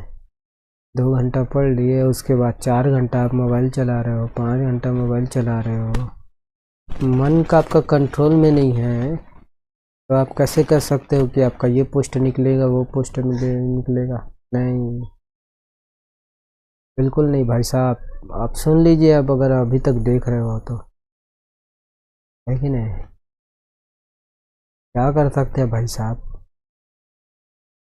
फिर आप भी, आपका वैकेंसी नहीं निकलेगा, 4 साल 5 साल तक आप तैयारी करेंगे, आप पढ़ाई करेंगे तो आपका निकलेगा कैसे नहीं जी। ईमानदारी के साथ आप पढ़ाई कीजिएगा तो 100% आपका निकलेगा, कोई वो नहीं है। आप पढ़ाई ही नहीं करोगे ईमानदारी के साथ तो कैसे निकलेगा? फिर 4-5 साल बाद क्या होगा? घूमेंगे आप भी, प्राइवेट नौकरी वाइवेट नौकरी, है ना, पैसा वैसा होगा तो बिजनेस कर लेंगे, है ना। 2-4 साल बाद अगर मान लो लड़कियां हैं, बहनें हैं, वो लोग क्या करेंगे? वो लोग 4-5 साल बाद शादी हो जाएगा, उसके 2 साल बाद 1 साल बाद लड़का हो जाएगा, बच्चा, नोनी हो या बाबू हो, फिर उसको बाद उसको जीवन भर पालते पोसते, उसी में जिंदगी खत्म। फिर देख लो भाई, ठीक है। चलिए यही है। तो ये दोस्तों देखिए ऋग्वेद है ना, तो ऋग्वेद याद रखिए दोस्तों, इसे क्या बोलते हैं? सबसे प्राचीनतम ग्रंथ माना जाता है ना। और इसमें दोस्तों श्लोक और सूक्तियों में दोस्तों देवताओं के जो है स्तुति और भक्ति गीत है। ये यहाँ पर भक्ति गीत है यहाँ पर। ऋग्वेद दोस्तों याद रखने, यहाँ पर सामवेद और ऋग्वेद को ही मंत्रों को दोस्तों गायन शैली में यहाँ पर दिया गया है ना। यहाँ पर जो सामवेद है दोस्तों, सामवेद में क्या है, आपको जो ऋग्वेद के जो मंत्र है दोस्तों उसके गायन शैली में सामवेद में दिया गया, ठीक है। और इसी को दोस्तों यजुर्वेद में क्या है ना, कर्मकांड के रूप में वर्णन दिया गया। ध्यान रखना है, जो ऋग्वेद में है दोस्तों उसी को है ना गाना के रूप में, है ना, गायन के रूप में आपका जो है सामवेद में दिया है। उसी को दोस्तों कर्मकांड के रूप में आपका जो है यजुर्वेद में दिया है। ओके, ध्यान दीजिएगा ना, ज्ञान प्रधान। ओके, देखिए दोस्तों, अर्थर्वेद को दोस्तों जादू टोने एवं यज्ञ से आने वाले बाधाओं के निराकरण के उपाय यहाँ पर दिए गए हैं अर्थर्वेद में। ओके, ऋग्वेद, अब देखिए उच्चारणकर्ता वही चीज है दोस्तों। ऋग्वेद के जो उच्चारण करता है इसको क्या बोलते हैं? होत्रु बोलते हैं। सामवेद के दोस्तों उच्चारण करते उद्गाता या उद्रातु बोलते हैं। और ये यजुर्वेद के दोस्तों पुरोहित या अर्ध्यु बोलते हैं। और अर्थर्वेद को ब्रह्म, अर्थर्वेद के जो उच्चारण करता है उसको ब्रह्म बोलते हैं। ऋग्वेद में दोस्तों कुल जो है क्या है? 10 मंडल है, 1028 जो है सूक्त है और लगभग 11,000 मंत्र है मंडल सहित। ठीक है, याद रखिएगा। और ये दोस्तों देखिए प्रत्येक सूक्त या श्लोक में कई सारे मंत्र हैं। तीसरे मंडल में, ऋग्वेद के तीसरे मंडल में दोस्तों गायत्री मंत्र है तथा 10वें मंडल में वर्ण व्यवस्था का जो है प्रथम बार उल्लेख मिलता है। ध्यान दीजिएगा, 10वें मंडल में ऋग्वेद के ना। और ऋग्वेद की जो है व्याख्या दोस्तों, इसको सहयोगी परिशिष्ट आदि के रूप में यहाँ पर ध्यान दीजिएगा ब्राह्मण, आरण्यक, उपनिषद आदि ग्रंथ है ना। ऋग्वेद की व्याख्या के लिए दोस्तों ध्यान दीजिएगा कौन कौन से रचना किया गया? ब्राह्मण, आरण्यक, उपनिषद, जो कि उपनिषद सर्वमान्य है, ये ज्ञान प्रधान है उपनिषद। ओके, ध्यान दीजिएगा। वेदों के अंतिम भाग को ही क्या बोलते हैं दोस्तों? वेदांग कहते हैं, है ना, याद रखना है। उपनिषद को ही, ये ध्यान दीजिएगा दोस्तों कि उपनिषद को ही वेदांग कहा जाता है ना। वैदिक काल के अंत में हुई है दोस्तों, वेदों के अंतिम भाग को वेदांग कहते हैं। और यही असली चीज, यही असली खजाना है उपनिषद। ठीक है, उपनिषद पूरा का पूरा दोस्तों, उपनिषद जो है ये ज्ञान प्रधान है। ओके, कर्मकांड प्रधान नहीं है। ठीक है, इसी को बोलते हैं सर्वोच्च ग्रंथ, इसी को बोलते हैं वेदांत और इसी को बोलते हैं उपनिषद। ओके, ध्यान दीजिएगा। इसका अर्थ क्या होता है दोस्तों? उपनिषद का अर्थ कि गुरु के समीप बैठकर तो ब्रह्म के समीप जाने वाला ज्ञान से, पूरा ज्ञान के बारे में दिया गया है। मन कैसे काम करता है, इंद्रियां कैसे काम करता है, विषय क्या होती है, डर क्या होते हैं, लोभ क्या होते हैं, ए टू जेड मानव अस्तित्व, मानव व्यक्तित्व का जितना विकास हो सके दोस्तों ब्रह्म तक पहुंचने के लिए, वो सब आपको कहां पर मिलेगा? वेदांत में मिलेगा, उपनिषद में मिलेगा। ओके, ध्यान दीजिएगा, है ना। देखिए इसका मूल विषय दर्शन है दोस्तों, याद रखना है। दर्शन में आप लोग तो पढ़ते हो जो मेंस का तैयारी कर रहे हैं, इसमें वैदिक कर्मकांडों की जो है आलोचना की गई है, वही है, ध्यान दीजिएगा ना। देखिए जहां पर दिया ना कर्मकांडों की आलोचना की गई है उपनिषद में। उपनिषदों की संख्या दोस्तों 108 है। ऋग्वेद के जो है ना, ऋग्वेद के ब्राह्मण को ऐत्रेय या कौशिकी उपनिषद बोलते हैं। और आरण्यक के, ऋग्वेद के जो आरण्यक है उसको क्या बोलते हैं? ऐत्रेय कौशिकी। ऋग्वेद के उपनिषद को भी ऐत्रेय कौशिकी। ओके, चलिए सामवेद, है ना, बहुत अच्छा चीज है उपनिषद, पढ़िए आप लोग, है ना।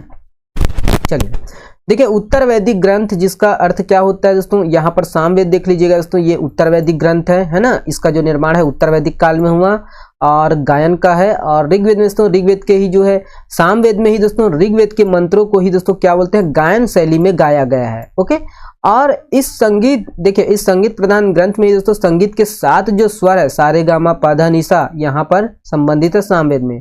सामवेद के ब्राह्मण दोस्तों ताणे जैमिनी है। सामवेद के आरण्यक दोस्तों छांदोग्य और जैमिनी उपनिषद है।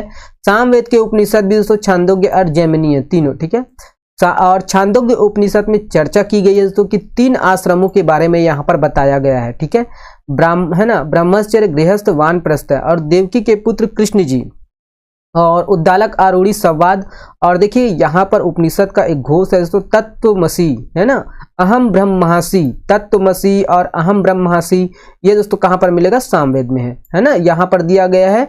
लेकिन 21 में है ये आपका, है ना, तत्वमसि, आरूढ़ी, उद्दालक, छांदोग्य उपनिषद में आपको देखने को मिलेगा, है ना। मेरे पास है छांदोग्य उपनिषद, किसी को चाहिए तो मैं भेज दूंगा। ठीक है, चलिए यजुर्वेद, है ना, तो अहम छांदोग्य उपनिषद में ये दिया, ये तत्वमसि, है, तत्वमसि दिया है ना, तुम ही ब्रह्म हो, वह तुम ही हो। ठीक है, अहम ब्रह्मासि, मैं ही ब्रह्म हूं। ओके, चलिए यजुर्वेद देखिए, इसमें तो यज्ञ संबंधी कर्म कांडों का वर्णन किया गया है यजुर्वेद में। और एकमात्र वेद है दोस्तों जो पद और गद्य दोनों में है ना।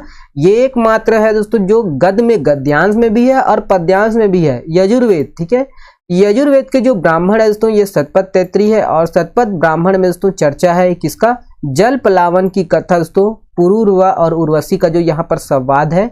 अश्विन और चव्यन का जो है संवाद है यजुर्वेद में शतपथ ब्राह्मण में। ओके, यजुर्वेद के शतपथ ब्राह्मण में ना। तैत्तिरीय उपनिषद में चर्चा है दोस्तों नचिकेता अन्न उपजाऊ का, और बृहदारण्य उपनिषद में चर्चा है याज्ञवल्क्य गार्गी संवाद का। पूरा ज्ञान कांड है, ठीक है, ज्ञान वाला है, ध्यान देगा। कठ उपनिषद, ये दोस्तों कठ उपनिषद जो है ये किसका भाग है, ये यजुर्वेद का भाग है, ध्यान देगा। कठ उपनिषद, कठ उपनिषद में नचिकेता और यम का संवाद है। पूरा दोस्तों आत्मा और परमात्मा के ऊपर दोस्तों पूरा संवाद का वर्णन है इसमें यम नचिकेता कठ उपनिषद में। इसको कठोपनिषद भी बोलते हैं, ठीक है, ध्यान देगा, है ना। कभी मौका मिले तो पढ़िए दोस्तों, ज्यादा पेज का नहीं रहता है ना, रोज डेली का स्टार्ट कीजिए, ठीक है। कठ उपनिषद। श्वेताश्वतर उपनिषद दोस्तों ये श्वेताश्वतर ऋषि ने लिखे हैं, याद रखिएगा, ये भी दोस्तों यजुर्वेद का ही भाग है। और इसमें दोस्तों चर्चा है, सर्वप्रथम चर्चा है भक्ति शब्द का। ओके, तो ये सब है ना। तो इसको दोस्तों तथाकथित वर्ग लोग कभी आगे नहीं कभी दोस्तों आप लोग को ये नहीं बोलेंगे कि आप जो है गीता पढ़िए, है ना, आप जो है कभी उपनिषद पढ़िए, आप लोग को तथाकथित वर्ग लोग कभी नहीं बोलेंगे, है ना। तो आपको क्या करना है, आपको पढ़ना है, कर्म कांड को छोड़ना है और ज्ञान कांड को लेना है, ठीक है। चलिए अर्थर्वेद को देख लीजिएगा। अर्थर्वेद में दोस्तों जादू टोना यज्ञ से आने वाले बाधाओं से दोस्तों निराकरण के उपाय बताए गए हैं। और अर्थर्वेद में दोस्तों चर्चा है मगध अंग आदि राज्य की सभा और समिति दोस्तों प्रजा, यहाँ पर समिति की जो है जो 2 पुत्रियों को बताया गया है अर्थर्वेद में, है ना। और यहाँ पर दोस्तों अर्थर्वेद में, है ना, देखिए कहाँ पर चर्चा है सभा समिति की, तो अर्थर्वेद में ना। अर्थर्वेद के जो है ब्राह्मण गोपद है ना, एक मात्र है। अर्थर्वेद की जो आरण्य है कोई नहीं है, आरण्यक कोई नहीं है ना। और ये दोस्तों अर्थर्वेद की जो उपनिषद है ना, ये याद रखिएगा, ये आपका मुंडक मांडुक्य प्रश्न उपनिषद ये है, ठीक है। चलिए अर्थर्वेद की जो उपनिषद है इसको भी ध्यान दीजिएगा। अर्थर्वेद के उपनिषद कौन कौन से हैं, तो ये आपका उपनिषद ध्यान देना है ना। मुंडक है ना, मुंडक उपनिषद, मांडुक्य उपनिषद, प्रश्न उपनिषद। प्रश्न उपनिषद में पूरा गुरु संवाद चर्चा है, प्रश्न पूछे गए हैं, ठीक है, देख लीजिएगा आप लोग, है ना। ये अथर्ववेद का जो है कौन सा वेद है, कौन सा जो वो उपनिषद है और कौन सा जो है आरण्यक है। वैदिकोत्तर साहित्य देख लीजिएगा दोस्तों कि वेदांग, वेदों को दोस्तों सही ढंग से समझने के लिए वेदांगों की रचना की गई है। 6 वेदांग है ना। वेदांत अलग है, वेदांग अलग है दोस्तों। वेदों के अंतिम भाग को क्या बोलते हैं, वेदांत बोलते हैं, याद रखिएगा, है ना। और वेदांग अलग है ना, वेदांग अलग है और वेदांत अलग है, ठीक है। चलिए देखिएगा, वेदों को दोस्तों वही है, सही उच्चारण करने के लिए 6 वेदांग की रचना की गई है। शिक्षा हो गया, शिक्षा ये शुद्ध उच्चारण हेतु स्वर विज्ञान के लिए है। कल्प हो गया दोस्तों, कर्मकांड और सामाजिक नियमों से संबंधित है। सूत्र के रूप में लिखे गए हैं 6ठी शताब्दी ईसा पूर्व से 34वीं शताब्दी ईसा पूर्व तक सूत्र काल। और ये कल्प सूत्र के 3 भाग हैं, ध्यान दीजिएगा ना। ये श्रौत सूत्र है और ये गृह सूत्र है, ठीक है। चलिए प्रमुख संस्कार देख लीजिएगा। प्रमुख संस्कार में दोस्तों जो गर्भाधान संस्कार है जन्म से संबंधित है, ये उपनयन संस्कार है दोस्तों, ये आपका शिक्षा प्रारंभ से पूर्व है, ये उपनयन संस्कार। और समावर्तन संस्कार है शिक्षा प्राप्ति के पश्चात दोस्तों, ये आपका गृहस्थ में प्रवेश के लिए ये जो है समावर्तन संस्कार है। अंत्येष्टि संस्कार ये तो अभी भी होता है, मृत्यु से संबंधित है, ओके, है ना। तो विवाह को देखते हैं दोस्तों, वैदिक काल में जो है कौन कौन से जो है विवाह प्रचलित थी, ओके। तो ये दोस्तों ब्रह्म विवाह, ध्यान दीजिएगा दोस्तों, ये जो है ब्रह्म विवाह, ये विवाह का दोस्तों सबसे क्या था, उत्तम प्रकार है ना। और ये सर्वाधिक प्रचलित रूप में था दोस्तों। पिता वर को दोस्तों घर बुलाकर जो है कन्या को सौंपता है, इसी को क्या बोलते हैं, ब्रह्म विवाह बोलते हैं, ओके। यही होता है आजकल दोस्तों, ठीक है। आधुनिक जो विवाह है इसी के रूप में माना जाता है ना, ब्रह्म विवाह। दैत्य विवाह, ध्यान दीजिएगा दोस्तों कि इस विवाह, ये जो विवाह है दोस्तों, ये विवाह रूप में यज्ञ करने वाले जो ब्राह्मण को कन्या सौंपा जाता था, दैव विवाह में ना। आर्ष विवाह, ध्यान दीजिएगा कि इसमें कन्या के जो विवाह को धर्म कार्य हेतु वर पक्ष को एक जोड़ी जो है ना गाय बैल देता था, ओके। प्रजापत्य विवाह दोस्तों, इसमें जो है पिता वर से है ना कर्तव्य निर्वहन का वचन लेता था। और ये दोस्तों ब्रह्म विवाह में ये पिता वर को घर बुलाकर कन्या सौंपता था। बाकी दोस्तों इस विवाह के प्रकार भी और भी जो है और भी विवाह है, ध्यान दीजिएगा, है ना, जो कि दोस्तों शास्त्र सम्मत नहीं माने जाते। ये जितने भी ये जो 4 प्रकार के जो विवाह यहाँ पर दिया गया है, ब्रह्म विवाह हो गया, देव विवाह हो गया, आर्ष विवाह और प्रजापत्य विवाह, ये शास्त्र सम्मत माने जाते थे ना। और ये दोस्तों यहाँ पर जो और भी विवाह दिया गया ये शास्त्र सम्मत नहीं थे, जिसमें आपका गंधर्व विवाह था जिसको प्रेम विवाह बोलते हैं। असुर विवाह दोस्तों खरीद कर विवाह करना होता है। राक्षस विवाह दोस्तों ये अपहरण करके विवाह करना होता है। पैशाच विवाह दोस्तों जबरदस्ती या बलात्कार करके दोस्तों ये विवाह किया जाता था। ओके, देखिए धर्म सूत्र देख लीजिएगा, सामाजिक नियमों से संबंधित वर्ण व्यवस्था में चारों जातियों के अधिकार व कर्तव्य का उल्लेख है धर्म सूत्र में। व्याकरण देख लीजिएगा दोस्तों कि भाषा विज्ञान से संबंधित कुछ जो महत्वपूर्ण ग्रंथ है इसको। पाणिनि का दोस्तों अष्टाध्यायी, ये दोस्तों सबसे जो है प्राचीन व्याकरण ग्रंथ है। पाणिनि का जो है ना, ये रचनाकार का नाम याद रखना, पाणिनि है ना, रचना का क्या नाम है, अष्टाध्यायी है, याद रखनी। ये 4वीं सदी में दोस्तों इसका जो है रचना किया गया। पतंजलि का दोस्तों महाकाव्य पाणिनि के जो है अष्टाध्यायी पर दोस्तों भाषा टीका लिखा गया 2री शताब्दी में ना। कात्यायन का दोस्तों वार्तिक हो गया, निरुक्त हो गया, और ये व्युत्पत्ति शास्त्र है। छंद देख लीजिएगा, इसकी जो रचना दोस्तों वैदिक पदों में सूत्रबद्ध करने के लिए हुई है।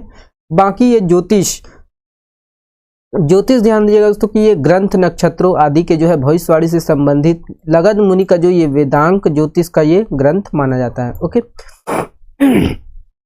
देखिए उपवेद याद रखिएगा, वेदों को विस्तार देने के लिए उपवेद की रचना की गई है ना। 4 जो है वेद है तो 4 जो उपवेद भी है। ऋग्वेद के दोस्तों उपवेद को क्या बोलते हैं, आयुर्वेद बोलते हैं, देख लिए हम लोग। सामवेद के दोस्तों उपवेद को गंधर्ववेद बोलते हैं। यजुर्वेद के दोस्तों उपवेद को धनुर्वेद बोलते हैं। और अर्थार्वेद के दोस्तों उपवेद को क्या बोलते हैं, शिल्पवेद कहते हैं। ओके, चलिए स्मृतियां देखिए दोस्तों, स्मृतियां क्या चीज है, जैसे मनुस्मृति है ना, वे सब स्मृति मतलब जो स्मृति के आधार पर दोस्तों लिखी गई है ना, ध्यान दीजिएगा है ना। तो स्मृतियां क्या चीज है, देखिए सामाजिक आचार से संबंधित है तो इसे क्या बोलते हैं, कानून ग्रंथ भी कहा जाता है। प्रमुख स्मृतियों में दोस्तों आपका मनुस्मृति है जो कि सबसे प्रमुख और प्रामाणिक व प्राचीन ये मनुस्मृति को माना जाता है ना। और इसमें भी पूरा कर्मकांड ही दिया गया है, ध्यान दीजिएगा, ठीक है। और 2री शताब्दी में तो शुंगों के समय में इसकी जो है रचना की गई थी और इसे मानव धर्मशास्त्र भी कहते हैं। बहुत सारी त्रुटि है इसमें। ओके, हम लोग को क्या कहाँ से चलना है, ज्ञान कांड में चलना है ना, ज्ञान को अपनाना है, ठीक है। इसमें भी बहुत सारे कर्मकांड आपको मिल जाएंगे, ठीक है, इसीलिए ये दोस्तों अभी ये जो है अभी मान्य नहीं है ना, ठीक है। चलिए देखिए मनुस्मृति का भाष्यकार कौन है, तो मेघातिथि है, कुल्लट भट्ट और गोविंदराज है और भारुचि है ना। देखिए अगर सनातन धर्म में दोस्तों हिंदू धर्म में अगर सर्वोच्च ग्रंथ देखा जाए तो किसको मानना है, हमको गीता जी को मानना है, ठीक है, याद रखना है ना, श्रीमद् भागवत गीता और उसके बाद वेदांत। ओके, चलिए वेदांत बोले तो उपनिषद। ओके, देखिए है ना, जो ज्ञान है दोस्तों, जो सही चीज है उसी को लोगों से दूर किया गया है। गीता से लोगों को दूर किया गया है क्योंकि वे सभी चीज हैं। अगर उसको भी कोई पढ़ लेगा तो पता चल जाएगा दोस्तों कि वर्ण व्यवस्था का आधार क्या है ना, क्या चीज है वर्ण व्यवस्था, सब चीज दिया उसमें, उसी से दूर किया गया है लोगों को, ठीक है। गीता जी से दूर किया गया है, वेदांत से दूर किया गया है, वेद से दूर, उपनिषद से दूर किया गया है, और हम लोग को क्या पकड़ा दिया गया है, कर्मकांड को पकड़ा दिया गया है, सही चीज को दूर कर दिया गया है, ठीक है, यही है है ना, तथाकथित वर्गों का चाल। ओके, चलिए देखिए दोस्तों याज्ञवल्क्य स्मृति, तो याज्ञवल्क्य स्मृति दोस्तों इसे सर्वप्रथम स्त्रियों को संपत्ति देने का अधिकार का जो है बात की गई है याज्ञवल्क्य स्मृति में। याज्ञवल्क्य स्मृति के जो भाष्यकार है विज्ञानेश्वर है, मिताक्षरा नामक जो है भाष्य लेखा है, और विश्वरूप अर्पराग ये विज्ञानेश्वर का है ना, मिताक्षरा भी दोस्तों ये किसका है, तो विज्ञानेश्वर का। ओके, नारद स्मृति याद रखना, इसमें जो है स्त्रियों के जो है पुनर्विवाह व नियोग प्रथा की अनुमति यहाँ पर दी गई है। विष्णु स्मृति, देवल स्मृति है ना, यहाँ देवल स्मृति में ये ध्यान रखना है कि मुस्लिम धर्म में जो परिवर्तन हिंदुओं को दोस्तों पुनः जो है हिंदू में लाना है, ठीक है, ये अभी का है। ओके, बाकी ये दोस्तों देखिए पुराण देख लीजिएगा दोस्तों, पुराण जो है ये प्राचीन आख्यान है, सबसे प्राचीन आख्यान है। और देखिए यहाँ पर दोस्तों इसमें जो है मुख्यतः प्राचीन वंशावलियों का विवरण है ये सभी, ठीक है। इसका जो रचना है तो ये गुप्त काल से संबंधित है पुराण, और इसकी जो संख्या है 18 है ना। उपनिषदों की संख्या कितनी है, 108 है। सबसे प्राचीन पुराण कौन सा है, तो मत्स्य पुराण है दोस्तों। विष्णु पुराण में जो है भारत के भौगोलिक अवस्थितियों की जो है चर्चा की गई है। बाकी देखिए महाकाव्य कितने, तो 2 महाकाव्य है दोस्तों, महाभारत और रामायण। ओके, महाभारत की जो संकलन करता है दोस्तों महर्षि देवव्रत वेदव्यास जी हैं, और रचना काल को लेकर विवाद है दोस्तों, और ये है कि सामान्यतः जो महाभारत की जो रचना है ये उत्तर वैदिक काल से जोड़ा गया है। देखिए दोस्तों महाभारत में जो कहानियां हैं, जो कथाएं हैं वो मिथ्या नहीं है ना, वो अपने आप में ही दोस्तों पूर्ण है, ठीक है।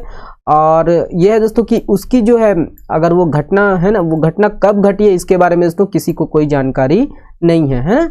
एक अनुमान लगाया जाता है दोस्तों कि 3000 साल पुराना है, 5000 साल पुराना है, 6000 साल पुराना है, 10,000 साल पुराना है, ठीक है। लेकिन महाभारत की जो रचना है दोस्तों ये उत्तर वैदिक काल में हुई है, ठीक है, उत्तर वैदिक काल में जोड़ा गया है। और ये दोस्तों इनका जो अंतिम संकलन है ये 34वीं शताब्दी में हुई, गुप्त काल में। महाभारत की जो रचना है दोस्तों ये 3 चरणों में हुआ है। प्रथम चरण क्या है, प्रथम चरण में दोस्तों 8800 श्लोक को जोड़ा गया और उसी समय ये जय संहिता कहलाई गई, ठीक है। द्वितीय चरण में दोस्तों 24,000 श्लोक को जोड़ा गया है, ओके। बाकी इसमें दोस्तों देखिए महाभारत में कुल कितने पर्व हैं, पर्व बोले तो पर्व या अध्याय तो 18 पर्व है, ध्यान दीजिएगा 18 पर्व या अध्याय। और ये ध्यान रखना दोस्तों कि छठे पर्व या अध्याय में दोस्तों भीष्म पर्व है और जिसमें इसी भीष्म पर्व में ही दोस्तों भागवत गीता मिलती है, गीता जी है ना, जो हम लोग का सर्वोच्च ग्रंथ है दोस्तों ये भागवत गीता यहीं पर है। कौन से पर्व में, तो छठे पर्व में है दोस्तों, याद रखिएगा। भागवत गीता में ही दोस्तों अवतारवाद की जो है पहली चर्चा मिलती है, यहाँ पर दोस्तों पुनर्जन्म का भी यहाँ पर उल्लेख मिलता है, ठीक है। देख लीजिएगा आप लोग, है ना, पढ़ना है तो पढ़ लीजिएगा, है ना। तो भागवत देखिए गीता जी तो सबको पढ़ना चाहिए, जितने भी है दोस्तों जो पढ़ रहे हैं। गीता जी ऐसा है, भागवत गीता तो ऐसा दोस्तों ये सभी के लिए है, 12 वर्ष से लेके पूरे 60 वर्ष के लिए ये ग्रंथ है ना। तो ये सभी के लिए इंपॉर्टेंट है। यहाँ पर आपको कर्म योग देखने को मिलेगा, भक्ति योग देखने को मिलेगा। अगर आप स्टूडेंट हैं, पढ़ रहे हैं, अच्छे से तैयारी कर रहे हैं तो आपके लिए कर्म योग प्रधान है। बुजुर्ग हो गए हो दोस्तों तो आपके लिए भक्ति योग प्रधान है ना। तो ये पूरा दिया है, पूरा भगवत गीता जी में दोस्तों पूरा 18 अध्याय है ना। आप अच्छे से पढ़िए, हर श्लोक अपने आप में दोस्तों एक महत्वपूर्ण जो है ना भाव प्रकट करता है। हर एक जो श्लोक है दोस्तों उसको गहन अध्ययन करेंगे तो कई दिनों तक आप अध्ययन कर सकते हो, कई दिनों तक आप एक एक श्लोक में दोस्तों चर्चा कर सकते हो, ठीक है। इसका कोई वो नहीं है, मतलब कोई अंतिम नहीं है, इसका गीता जी का कोई अंत नहीं है ना। जितने बार पढ़ेंगे दोस्तों आप उतने ही बार इसको नवीन पाएंगे, उतने ही बार के लिए आगे बढ़ जाएगा। आप 10 बार पढ़ेंगे तो ये 1000 बार के लिए बन जाएगा गीता जी। 1000 बार आप पढ़ेंगे दोस्तों तो 1 लाख के लिए बन जाएगा, ओके।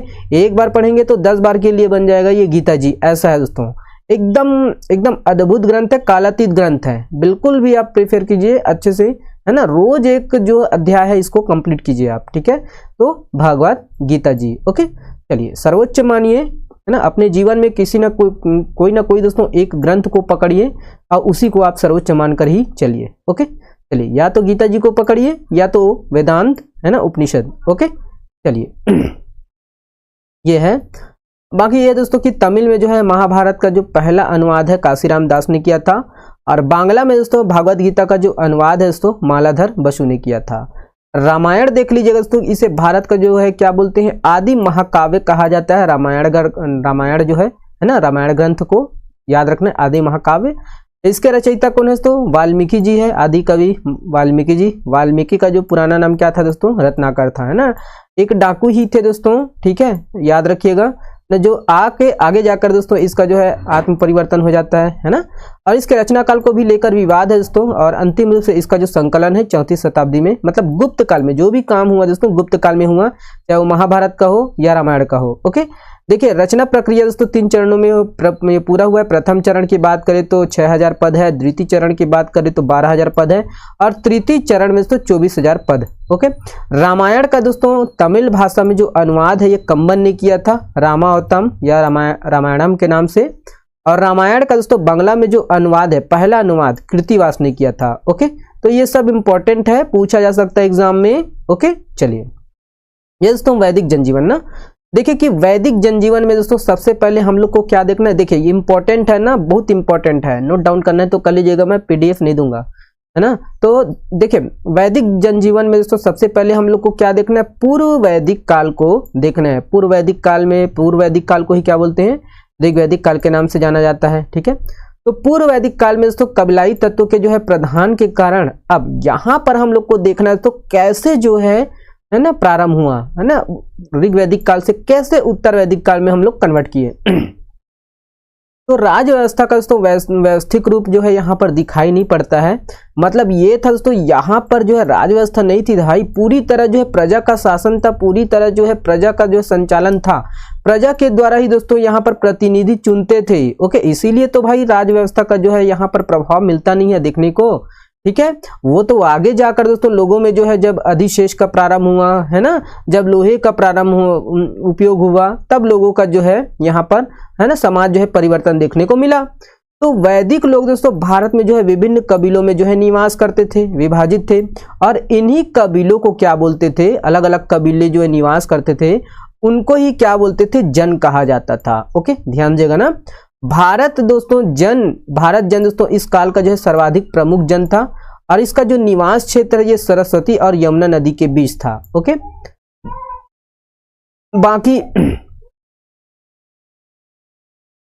बाकी इसको भी देख लीजिएगा। देखिए बच्चा को रुला रहे हैं ना, है ना, यही तो दिक्कत है बस, इसीलिए एजुकेशन जरूरी है शिक्षा को। ठीक है, तो ये देखना दोस्तों कि ऋग्वेद में जो है विभिन्न जनों में, ये ध्यान देना दोस्तों कि ऋग्वेद में जो है विभिन्न जनों में संघर्ष का उल्लेख मिलता है।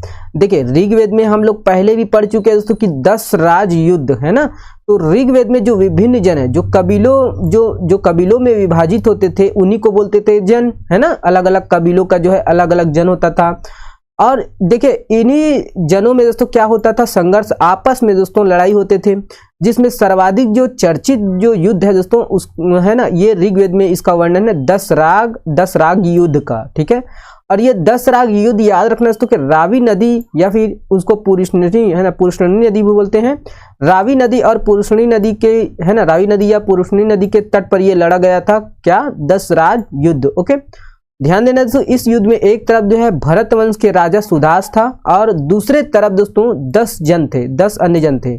यहाँ पर यह ध्यान देना दोस्तों युद्ध का कारण क्या था दोस्तों कि भरत वंश के राजा सुदास ने दोस्तों अपने जो है पुरोहित विश्वामित्र को हटाकर है ना वशिष्ठ को अपना पुरोहित बताया था। ओके, ध्यान देगा। तब दोस्तों ये विश्वामित्र ने दोस्तों 10 अन्य जनों को एकत्र करके राजा सुदास के खिलाफ युद्ध के लिए प्रेरित किया। ठीक है, तो याद रखना दोस्तों ये विश्वामित्र को हटाकर है ना राजा सुदास ने क्या किया था, राजा सुदास ने दोस्तों पुरोहित जो है विश्वामित्र का नाम सुने होंगे है ना, तो विश्वामित्र को हटाकर दोस्तों यहाँ पर वशिष्ठ को अपना पुरोहित बनाया था। इसीलिए दोस्तों विश्वामित्र जो है खिन्न होकर क्या किए थे, अन्य जो है 10 जनों को एकत्र करके राजा सुदास है ना, जो कि दोस्तों वशिष्ठ को बनाए थे है ना, तो उसको जो है उसके खिलाफ युद्ध किए थे है ना। और इस युद्ध में दोस्तों भरत जन के जो राजा है सुदास, इसकी जो है विजय हुई थी, वशिष्ठ की विजय हुई थी। ओके, चलिए यहाँ पर ये देखिए दोस्तों कि ये जो जन है ना, जनों तथा कबीलों के जो है प्रधान था है ना, जन तथा कबीलों में ये प्रधान था, और इसे ही क्या गोपा, गोप, राजन आदि कहा जाता था। राजा का जो पद है दोस्तों सीमित संदर्भों में वंशानुगत था। ठीक है, याद रखना है ना, सीमित संदर्भ में वंशानुगत था, राज्याभिषेक की जो है प्रथा प्रचलित थी। ये तो बोला जरूर गया वंशानुगत, ठीक है, लेकिन वंशानुगत देखने को हमको नहीं मिलता है ना। चलिए, वो तो हमको उत्तर वैदिक काल में देखने को मिलेगा। ठीक है, देखिए प्रतिनिधि जो सभाएं हैं इसको देख लीजिएगा कि पूर्व वैदिक काल में दोस्तों कबीलाई जो तत्वों के प्रधानता के कारण राजा के पास क्या थे, असीमित अधिकार थे है ना, मतलब इसके जो अधिकार है दोस्तों है ना असीमित नहीं थे, ये सीमित थे दोस्तों। ये राजा जो है कोई भी काम नहीं कर सकते, इसके जो अधिकार है वो सीमित थी। जो कई प्रतिनिधि जो सभाएं थी दोस्तों इन पर नियंत्रण रखती थी, किस पर, राजा पर नियंत्रण रखती थी, ध्यान दीजिएगा। और राजा पर नियंत्रण करने के लिए दोस्तों कुछ जो प्रतिनिधि सभाएं थी उनमें जो 4 सभाएं जो प्रमुख थे है ना, राजा को कंट्रोल करते थे। जो यहाँ पर समिति है ना, जैसे कौन कौन से जो प्रमुख संस्थाएं हैं, तो ये समिति है, सभा है, विदत है, गण, ये सभी दोस्तों राजा को कंट्रोल करती थी है ना। तो ये दोस्तों लोगों के द्वारा चुने जाते थे। देखते हैं अभी इसमें ये दोस्तों कि सभा और समिति दोस्तों मुख्य रूप से राजा के अधिकारों को क्या करती थी, नियंत्रण करती थी। कौन, तो ये सभा हो गया, और आपका समिति जो संस्था है, ये दोनों प्रजापति की सभा और समिति को ही तो दोस्तों प्रजापति की 2 पुत्रियां बोले गए हैं, और यही दोस्तों राजा की जो है अधिकारों को क्या करते थे, नियंत्रण करते थे। ओके, यही है, देख लीजिएगा कि समिति क्या है, लोकसभा जैसी होती थी ना। अभी का जो लोकसभा है दोस्तों उसी की तरह जो है ये समिति जो है हुआ करती थी। और ये कबीले की क्या थी, आम सभा थी। याद रखना ये कबीले की आम सभा थी, और इसका जो सर्वाधिक महत्व था क्योंकि राजा का जो चुनाव है इसी के द्वारा किया जाता था। और ये समिति दोस्तों जनता के द्वारा, समिति जो है ये क्या है, जनता के द्वारा चुने जाते थे। तो हुआ ना, है ना, जनता के द्वारा जनता का शासन। ओके, तो याद रखना है ना, तो ये सब कुछ सभा सभा देख लीजिएगा, ये रस राज्यसभा जैसे होती थी दोस्तों, याद रख रहे हैं। और ये वृद्धों और कुलीनों लोगों की जो है संस्था थी, हम लोग ऊपर भी पढ़े हैं, है ना। जो वृद्ध थे दोस्तों उनके पास क्या था, अनुभव था, है ना, अनुभव थे। और जो यहाँ पर कुलीन वर्ग में युवक भी आ जाते थे। कुलीन वर्ग में श्रेष्ठ वर्ग, ठीक है, श्रेष्ठ मतलब कुलीन जिसके पास दोस्तों धन हो, है ना, मतलब उसके पास ज्ञान भी हो, ठीक है, सब चीज, है ना, तो उसको कुलीन, तो ये है, ठीक है। तो सॉरी, तो यही है दोस्तों कि ये वृद्धों और वृद्ध के पास क्या अनुभव है ना। तो ये दोस्तों कुलीनों और वृद्धों की सभा थी, कौन, राज्यसभा, है ना। ये सभा जो है ये राज्यसभा जैसा होता था, ठीक है। बाकी ये दोस्तों कि उत्तर वैदिक काल आते आते इसका जो है ये इसका जो महत्व है समाप्त हो गया, किसका, सभा का। विधत को देख लीजिएगा दोस्तों कि इसके द्वारा जो है उपज संबंधी वितरण किए जाते थे, जैसे सैन्य लूट का बंटवारा हो गया, आदि कार्य इसी के द्वारा होता था, विधत के द्वारा। पूर्व वैदिक काल में दोस्तों स्त्रियां भी इसमें भाग ले सकती थी, हम लोग पहले भी देखे थे कि विधत में दोस्तों पूर्व वैदिक काल में या ऋग्वैदिक काल में दोस्तों स्त्रियां इसमें भाग ले सकती थी। बाकी उत्तर वैदिक काल में इसका अस्तित्व ही समाप्त हो गया था। ओके, ध्यान दीजिएगा, ये सब पूछा जा सकता है एग्जाम में, है ना। जो संस्था दोस्तों यहाँ पर देखने हम लोग पूर्व वैदिक काल में या ऋग्वैदिक काल में देख रहे हैं, ये आने वाले समय में जो उत्तर वैदिक काल में है, जो आने वाले समय उत्तर वैदिक काल में यहाँ पर या तो इसका प्रभाव कम हो जाएगा दोस्तों, या तो ये लगभग समाप्त हो जाएगा, ठीक है। ध्यान दीजिएगा, यहाँ पर गढ़ को देख लीजिएगा दोस्तों, गढ़ भी ये क्या है, एक कुलीनों की एक सभा थी। ओके, चलिए प्रमुख जो अधिकारी है दोस्तों इसको देख लीजिएगा कि प्रमुख अधिकारियों के जो है प्रमुख यहाँ पर देखिए समूह विशेष के लिए ये रत्निक दोस्तों, ये प्रमुख अधिकारियों के समूह विशेष रूप से इस शब्द का उपयोग करते थे, रत्निक जो प्रमुख अधिकारी होते थे। पुरोहित देख लीजिएगा कि इन अधिकारियों में दोस्तों सर्वश्रेष्ठ माना जाता है। सेनानी को देख लीजिएगा, ये जो है पुरोहितों के बाद आते थे। ओके, सैन्य व्यवस्था को देख लीजिएगा दोस्तों कि कबीलाई व्यवस्था के कारण ही दोस्तों यहाँ पर पूर्व वैदिक काल में जो है स्थायी व नियमित सेना नहीं थी, क्योंकि ये कबीले में रहते थे दोस्तों, इसीलिए इसका जो स्थायी सेना नहीं थी, है ना। एक जगह से दूसरे जगह, एक जगह से दूसरे जगह दोस्तों ये है ना व्यवस्थित नहीं थी, स्थायी निवास नहीं करती थी। इसीलिए दोस्तों इस जो है वैदिक सभ्यता में जो है सैन्य व्यवस्था क्या थी, स्थायी नहीं थी। वो तो आने वाले समय में तो जब लोग स्थायी निवास करने लगेंगे, है ना, राजा का जो पद है वंशानुगत होने लगेगा, तब जाके दोस्तों लोग स्थायी निवास करेंगे, नगर में निवास करेंगे, ठीक है। तो द्वितीय, ओके, देखिए है नगरीकरण बढ़ावा मिलेगा, वो तो आगे बढ़ेगा, कहां पर, उत्तर वैदिक काल में। ओके, तो युद्ध के समय ही दोस्तों सेना का गठन होता था और 3 प्रकार के सेनाएं थी, पैदल थी, घोड़ा थी, है ना, एक और था, इसका नाम यहाँ पर लिखा नहीं गया है। ओके, देखिए कर व्यवस्था थी, है ना। कर यहाँ पर देख लीजिएगा, ये सब हम लोग कहाँ किस काल का पढ़ रहे हैं, ऋग्वैदिक काल का, ठीक है, जिसको पूर्व वैदिक काल बोलते हैं। यहाँ पर बलि देख लीजिएगा दोस्तों, बलि ये जो है प्रजा द्वारा दोस्तों राजा को स्वेच्छा से दिए जाने वाला कर था, हम लोग पहले भी देख लिए, है ना। मन हो तो कर दो भाई, या मन नहीं है तो कर मत दो, जिसके पास हो वो कर तो स्वेच्छा से देगा, है ना, जिसे राजा दोस्तों उसके सुरक्षा के बदले लेता था, है ना। वो भी जोर जबरदस्ती नहीं था, राजा सुरक्षा के लिए उनको एक प्रकार से सिक्योरिटी मनी लेता था, ठीक है। अगर देना है तो दे दो, नहीं है तो कोई दिक्कत नहीं है, ठीक है। लेकिन दोस्तों ये उत्तर वैदिक काल में ये जो बलि जो स्वेच्छा से दिए जाने वाले ये कर था, ये व्यवस्थित रूप से लिए जाने वाला होगा, नियमित हो गया भाई, आपको अब ये है तो आपको देना ही पड़ेगा, ऐसा हो गया था, ठीक है, बलि। ओके, चलिए न्याय व्यवस्था को देख लीजिएगा दोस्तों कि इस काल में, है ना, इस काल में दोस्तों न्याय प्रणाली का जो व्यवस्थित उल्लेख नहीं मिलता है, क्योंकि दोस्तों लोगों के पास, है ना, लोग जो है सब में समान भाव रखते थे, है ना। लोगों के पास दोस्तों, है ना, ज्ञान थे, ज्ञान को ही अच्छा महत्व देते थे, ठीक है। लोगों के पास क्या थे, है ना, सब मतलब एक प्रकार से समानता की भावना थे, तो लोगों के पास अन्याय का कोई चारा ही नहीं मिलता था, है ना। तो ये तो यहाँ पर अगर अन्याय ही नहीं होगा तो, है ना, अन्याय ही राजा, है ना, अन्याय ही नहीं होगा तो न्याय की व्यवस्था कहाँ से होगी यहाँ पर, ठीक है। तो इतनी अच्छी व्यवस्था थी यहाँ पर। ओके, तो उत्तर वैदिक काल में भी दोस्तों नहीं मिलता है, ठीक है, याद रखना। उत्तर वैदिक काल में देखेंगे हम लोग आगे, ये जनपद काल में दोस्तों न्याय व्यवस्था का जो है व्यवस्थित यहाँ पर उल्लेख मिलता है, जो कि हमको कहाँ मिलेगा, है ना, यहाँ पर देखेंगे महाजनपद काल में शायद तक मिलता है, देखेंगे हम लोग जब महाजनपद काल पढ़ेंगे तब। ओके, चलिए, बाप रे इतना है भाई, चलिए कोई बात नहीं। उत्तर वैदिक कालीन देखिए, अब उत्तर वैदिक काल के जो है राजनीतिक जीवन देखते हैं, है ना। तो उत्तर वैदिक काल अभी हम लोग कहाँ का देखिए, पूर्व वैदिक काल का, ठीक है। तो पूर्व वैदिक काल देख लिए दोस्तों हम लोग, अब हम देखते हैं उत्तर वैदिक काल, ठीक है। देखिएगा उत्तर वैदिक काल, उत्तर वैदिक काल देखिए ये 1000 ईसा पूर्व से तो 600 ईसा पूर्व तक ये चलता है। और इस काल में दोस्तों लोहे के जो है आरंभ होने के जो है संकेत मिलते हैं। लोहा का दोस्तों इस यहाँ पर उपयोग प्रारंभ हो गया था।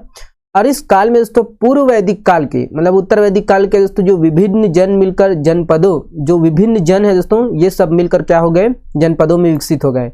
जैसे भारत पूर्व हो गया दोस्तों, यहाँ कुरु जनपद, तुर्वस और कृवि हो गए जिसको पंचाल जनपद कहते हैं। और इस काल में पहली बार दोस्तों राष्ट्र शब्द का उल्लेख मिलता है और संभवतः दोस्तों इसका जो उल्लेख है ना जनपद के लिए हुआ है। राजा दोस्तों याद रखना कि राजा के अधिकारों में यहाँ पर वृद्धि हो गई है ना, राजा के जो है ना अधिकारों में वृद्धि हुई, मतलब राजा को अब सब अधिकार प्रदान हो गया, राजा को अब देवता समझने लगे। ठीक है, यही बोल रहे हैं ना कि अब जो राजा है ये राजा अपने आप को क्या बोलने लगे, दैवी उत्पत्ति मानने लगे कि भैया मैं देव के द्वारा उत्पन्न हुआ हूँ, प्रजा मेरी संतान है ना, प्रजा का मैं देखभाल करूंगा, प्रजा ही और प्रजा जो है मुझे पिता के रूप में मानेंगे, मुझे देवता के रूप में मानेंगे, ये सब होने लगे, ये सब कहने लगे। ये सब कहाँ पर आपको प्रारंभ मिलेगा, तो उत्तर वैदिक काल में। ओके, यही सिद्धांत पर जोर दिया जाने लगा। और ये दोस्तों राजा का जो पद है दोस्तों, पहले तो दोस्तों ऋग्वैदिक काल में चुने जाते थे, लेकिन उत्तर वैदिक काल में दोस्तों ये वंशानुगत हो गया। राजा जो है ना, राजा जो बनने की जो परंपरा है, राजा का जो बेटा होता था वो फिर से राजा बनता था, है ना, राजा का राज तिलक होने लगा। ठीक है, तो राजा के पुत्रों का जो है राज तिलक होने लगा। ओके, ये है वंशानुगत परंपरा होने से मजबूत होने लगी, यही है। ठीक है, पहले दोस्तों राजा का राजा बनता था, लेकिन अब नहीं है, राजा का राजा नहीं बनता है अभी। ठीक है, देखिए राजाओं के जो है विभिन्न नाम कहाँ कहाँ पर है, विभिन्न दिशाओं और क्षेत्रों के आधार पर देख लीजिएगा। मध्य क्षेत्र के जो है, मध्य क्षेत्र के जो प्रमुख है उसको राजा बोलते थे। प्राच्य पूर्व में सम्राट कहते थे, पश्चिम में स्वराट कहते थे, उत्तर में विराट कहते थे, दक्षिण में भोज कहते थे, और चारों दिशाओं का राजा एकराट कहा जाता था। और आगे चलकर दोस्तों मगध के जो नंदवंशी राजा थे महापद्मानंद, इन्होंने दोस्तों एकराट की जो है उपाधि धारण की थी। ओके, प्रतिनिधि सभाएं देख लीजिएगा दोस्तों, कोई उत्तर वैदिक काल में, इस काल में राजा के अधिकारों में दोस्तों वृद्धि के कारण सभा समिति संस्थाओं का जो है समाप्त, या तो दोस्तों एकदम यहाँ जो सभा समिति है ना, ये सभा थे, सभा समिति, ये दोस्तों अस्तित्व इसका कम हो गया, सभा और समिति की, जो कि दोस्तों प्रजापति की जो पुत्रियां थी। और ये दोस्तों विधत का तो अस्तित्व ही समाप्त हो गया। प्रमुख अधिकारी के रूप में याद रखना है भागदूत है, भागदूत बलि व कर को वसूलने वाला अधिकारी होता था। संग्रहितु है दोस्तों, ये बलि या कर को दोस्तों संग्रह करने वाला अधिकारी होता था, संग्रहितृ।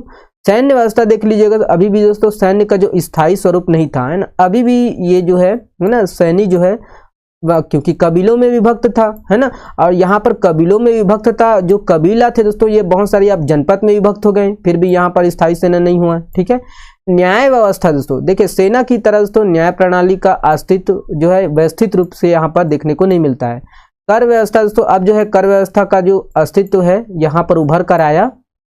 ये दोस्तों बलि जो है दोस्तों स्वेच्छा से लिए जाने वाले कर थे, अब इसकी जगह दोस्तों ये व्यवस्थित रूप से नियमित रूप से लिए जाने वाली ये कर बन गया बलि। ठीक है, देखिए दोस्तों पूर्व वैदिक समाज कैसे थे, पूर्व वैदिक मतलब ऋग्वैदिक कालीन समाज कैसी थी, इसको हम लोग अब देखते हैं। ठीक है, एक एक करके देखेंगे, है ना।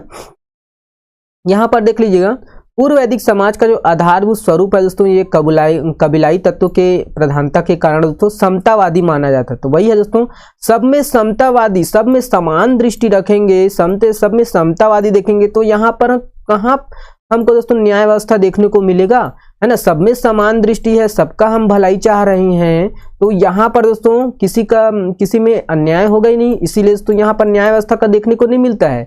अब जब न्याय नहीं होगा दोस्तों, तो यहाँ पर है ना ये जो है सैनिक वैनिक कहाँ से देखने को मिलेगा। ठीक है, तो इतनी अच्छी व्यवस्था थी, ठीक है, ऋग्वैदिक काल में, है ना। ये है ना, यही है दोस्तों, सजातीयता पर आधारित था, है ना। समाज संभवतः वही है कि 3 भागों में बटा हुआ था, पुरोहित, सेनानी, जन सामान्य। ओके, है ना। देखिए कितनी अच्छी व्यवस्था थी ऋग्वैदिक काल में, है ना। लोगों के अंदर लालच क्या ना क्या से क्या करवा देता है। ठीक है, परिवर्तन का कारण ही है दोस्तों लालच, अधिशेष। ठीक है, याद रखना है ना। चलिए, यह दोस्तों वर्ण व्यवस्था देख लीजिएगा। अभी वर्ण व्यवस्था दोस्तों क्या है, कर्म के आधार पर था ऋग्वैदिक समाज में, है ना। उदाहरण के लिए दोस्तों ऋग्वेद के जो है 9वें मंडल में एक परिवार का यहाँ पर उल्लेख मिलता है, जिसमें उल्लेख जो है कर्ता व्यक्तित्व स्वयं कवि है दोस्तों, और पिता उनके क्या है वैद्य है, और माता दोस्तों आटा पीसने वाली है ना चक्की चला रही है, वही है दोस्तों, है ना। यहाँ पर देखिए कितने, तो यहाँ पर देखिए कर्ता व्यक्ति स्वयं दोस्तों कवि है ना। कवि मतलब पढ़ने वाला दोस्तों, तो यहाँ पर क्या है, ब्राह्मण का आ गया। उसके पिता वैद्य है दोस्तों, याद रखने है ना, तो वैद्य यहाँ पर वैश्य आ गया दोस्तों, ठीक है, याद रखिएगा, यहाँ दिया गया ना। और यहाँ पर देखिए आटा पीसने वाली शूद्र आ गया, है ना। तो यहाँ पर देखिए दोस्तों कर्म के आधार पर था, है ना, जन्म के आधार पर नहीं था, ओके, याद रखिएगा। और बाएं देखिए बाद में दोस्तों जब आर्य यहाँ पर दोस्तों मूल निवासियों के साथ दास दासियों से संघर्ष हुआ, तब वर्ण व्यवस्था का प्रयोग दोस्तों रंग के आधार पर होने लगा, ठीक है। ये किस लॉजिक के आधार पर है पता नहीं भाई, है ना। देखिए यहाँ पर ये देख लीजिएगा, यहाँ पर दोस्तों देखिए सर्वप्रथम यहाँ पर ऋग्वेद के 10वें मंडल के दोस्तों पुरुष सूक्त के तहत वर्ण व्यवस्था के जो है जाति आधार पर होने की बात कही गई है। और इसी में दोस्तों पहली बार शूद्रों का जो है शूद्रों का भी उल्लेख मिलता है। और कहा जाता है कि दोस्तों कि पूर्व वैदिक काल के अंतिम चरण में, है ना, याद रखना दोस्तों कि यहाँ पर पूर्व वैदिक काल ऋग्वैदिक काल के दोस्तों अंतिम चरण में ही, है ना, यहाँ जाति जो आधारित वर्ण व्यवस्था इसकी नींव पड़ गई, है ना। हालांकि दोस्तों व्यवस्थित जो स्थापना है उत्तर वैदिक काल में, उत्तर वैदिक के अंतिम में दोस्तों हम लोग को जो है जाति व्यवस्था वर्ण व्यवस्था का जो है पूर्ण रूप देखने को मिलता है, ओके। दास प्रथा देख लीजिएगा, वैदिक कालीन दास में दोस्तों दास प्रथा का प्रचलन था, लेकिन दास ऐसे थे दोस्तों, है ना, आप लोग देख सकते हो, पढ़ सकते हो, ठीक है। ऐसे नहीं थे कि मार गए, कोड़ा मार लिए, ये सब नहीं था, ओके। देखिए परिवार देख लीजिएगा, परिवार जो है समाज की सबसे छोटी इकाई परिवार थी। परिवार जो है पितृ जो है सत्तात्मक था। और इसका जो कारण यही है दोस्तों कि पशुचारण जो है आधारित है, इसी कारण, मतलब पशुचारण था दोस्तों, पशुपालन पर ही आधारित था। तो पशुपालन कौन करेगा दोस्तों, पशुपालन जो है ये पुरुष करेगा। तो पुरुष ही दोस्तों खाना पीना, ठीक है, सब चीज का वही जो है व्यवस्था करेगा, है ना। तो पशुपालन महिला तो करेगी नहीं, ठीक है। तो ये है, ध्यान दीजिएगा, ओके। तो इसी कारण ये लॉजिक लगाया गया है कि परिवार जो है ये पितृसत्तात्मक था, ओके। देखिए संयुक्त परिवार का जो है प्रचलन था यहाँ पर ऋग्वैदिक काल में, है ना। और विवाह के दो रूप प्रचलित है दोस्तों, अनुलोम विवाह। अनुलोम विवाह ये होता था दोस्तों कि पुरुष जो उच्च वर्ग है वे दोस्तों कोई जो है निम्न वर्ग के जो है ना, वो है ना, निम्न वर्ग के जो है कन्या से विवाह किए जाते थे, उनको अनुलोम विलोम बोलते हैं, अनुलोम विवाह बोलते हैं। जैसे यही है दोस्तों ब्राह्मण पुरुष के साथ जो है क्षत्रिय कन्या। प्रतिलोम विवाह देख लीजिएगा कि पुरुष निम्न वर्ग का होता था और कन्या उच्च वर्ग का, उदाहरण यही दिया गया, वैश्य स्त्री के साथ शूद्र पुरुष, ओके, ये है, ठीक है। स्त्री स्थिति देख लीजिएगा, ओके, सॉरी इतना लंबा वीडियो है यार, ये 21 पेज में आया हूं।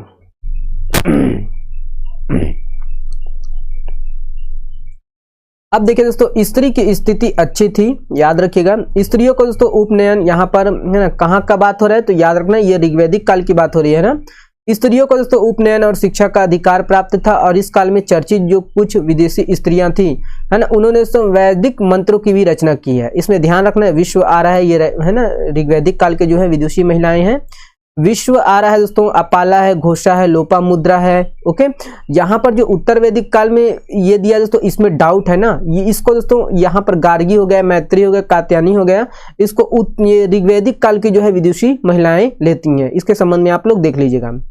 पुनर्विवाह ध्यान दीजिएगा, पुनर्विवाह और नियोग, बहुपत्नी विवाह आदि ये प्रचलित था। बाल विवाह दोस्तों, विवाह रजस्वल पुरुष नहीं होता था, बाल विवाह प्रचलित नहीं था ना। दहेज प्रथा, पर्दा प्रथा, सती प्रथा, संपत्ति अधिकार आदि प्रचलित नहीं थी, ठीक है, ऋग्वैदिक काल में। आभूषण के रूप में दोस्तों निष्क, इसका जो अर्थ होता है दोस्तों स्वर्ण का ढेर आभूषण, इसका प्रयोग किया जाता था निष्क का। अयस्क के रूप में, है ना, कांसा और तांबा को दोस्तों यहाँ पर अयस्क बोलते थे। कांसा और तांबा के मिश्रण का जो है प्रयोग करके दोस्तों पहनते थे आभूषण, याद रखना ना। चांदी व लोहे का दोस्तों यहाँ पर उल्लेख नहीं मिलता है, ओके। भोजन के रूप में दोस्तों शाकाहारी और मांसाहारी दोनों करते थे। भोजन के रूप में गाय से संबंधित दोस्तों चीजें जैसे दूध, दही, मक्खन आदि का बहुत महत्व था, ठीक है। गाय का दोस्तों अघन्य अर्थात न मारने वाला कहा गया है, वही है। चावल, मछली, नमक आदि का दोस्तों उल्लेख नहीं मिलता है, ठीक है। और सूरा पेय की दोस्तों निंदा की गई है, जबकि यहाँ पर सोमपान की जो है प्रशंसा की गई है।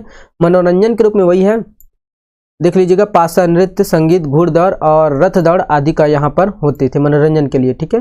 देखिए उत्तर वैदिक समाज, अब यहाँ पर देख लेते हैं उत्तर वैदिक समाज।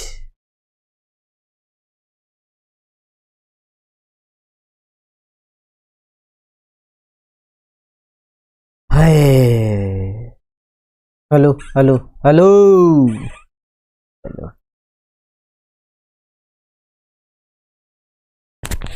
तो कहाँ आए थे जी उत्तर वैदिक समाज ने। तो हम लोग दोस्तों देख लिए हैं ना पूर्व वैदिक मतलब ऋग्वैदिक काल का देख लिए। अब हम दोस्तों उत्तर वैदिक समाज को देखते हैं। ओके, तो यहाँ पर यह ध्यान रखना दोस्तों कि पूर्व वैदिक काल में क्या है, पूर्व वैदिक काल में है ना वर्ण व्यवस्था की लास्ट में दोस्तों नींव तो पड़ गई थी, है ना।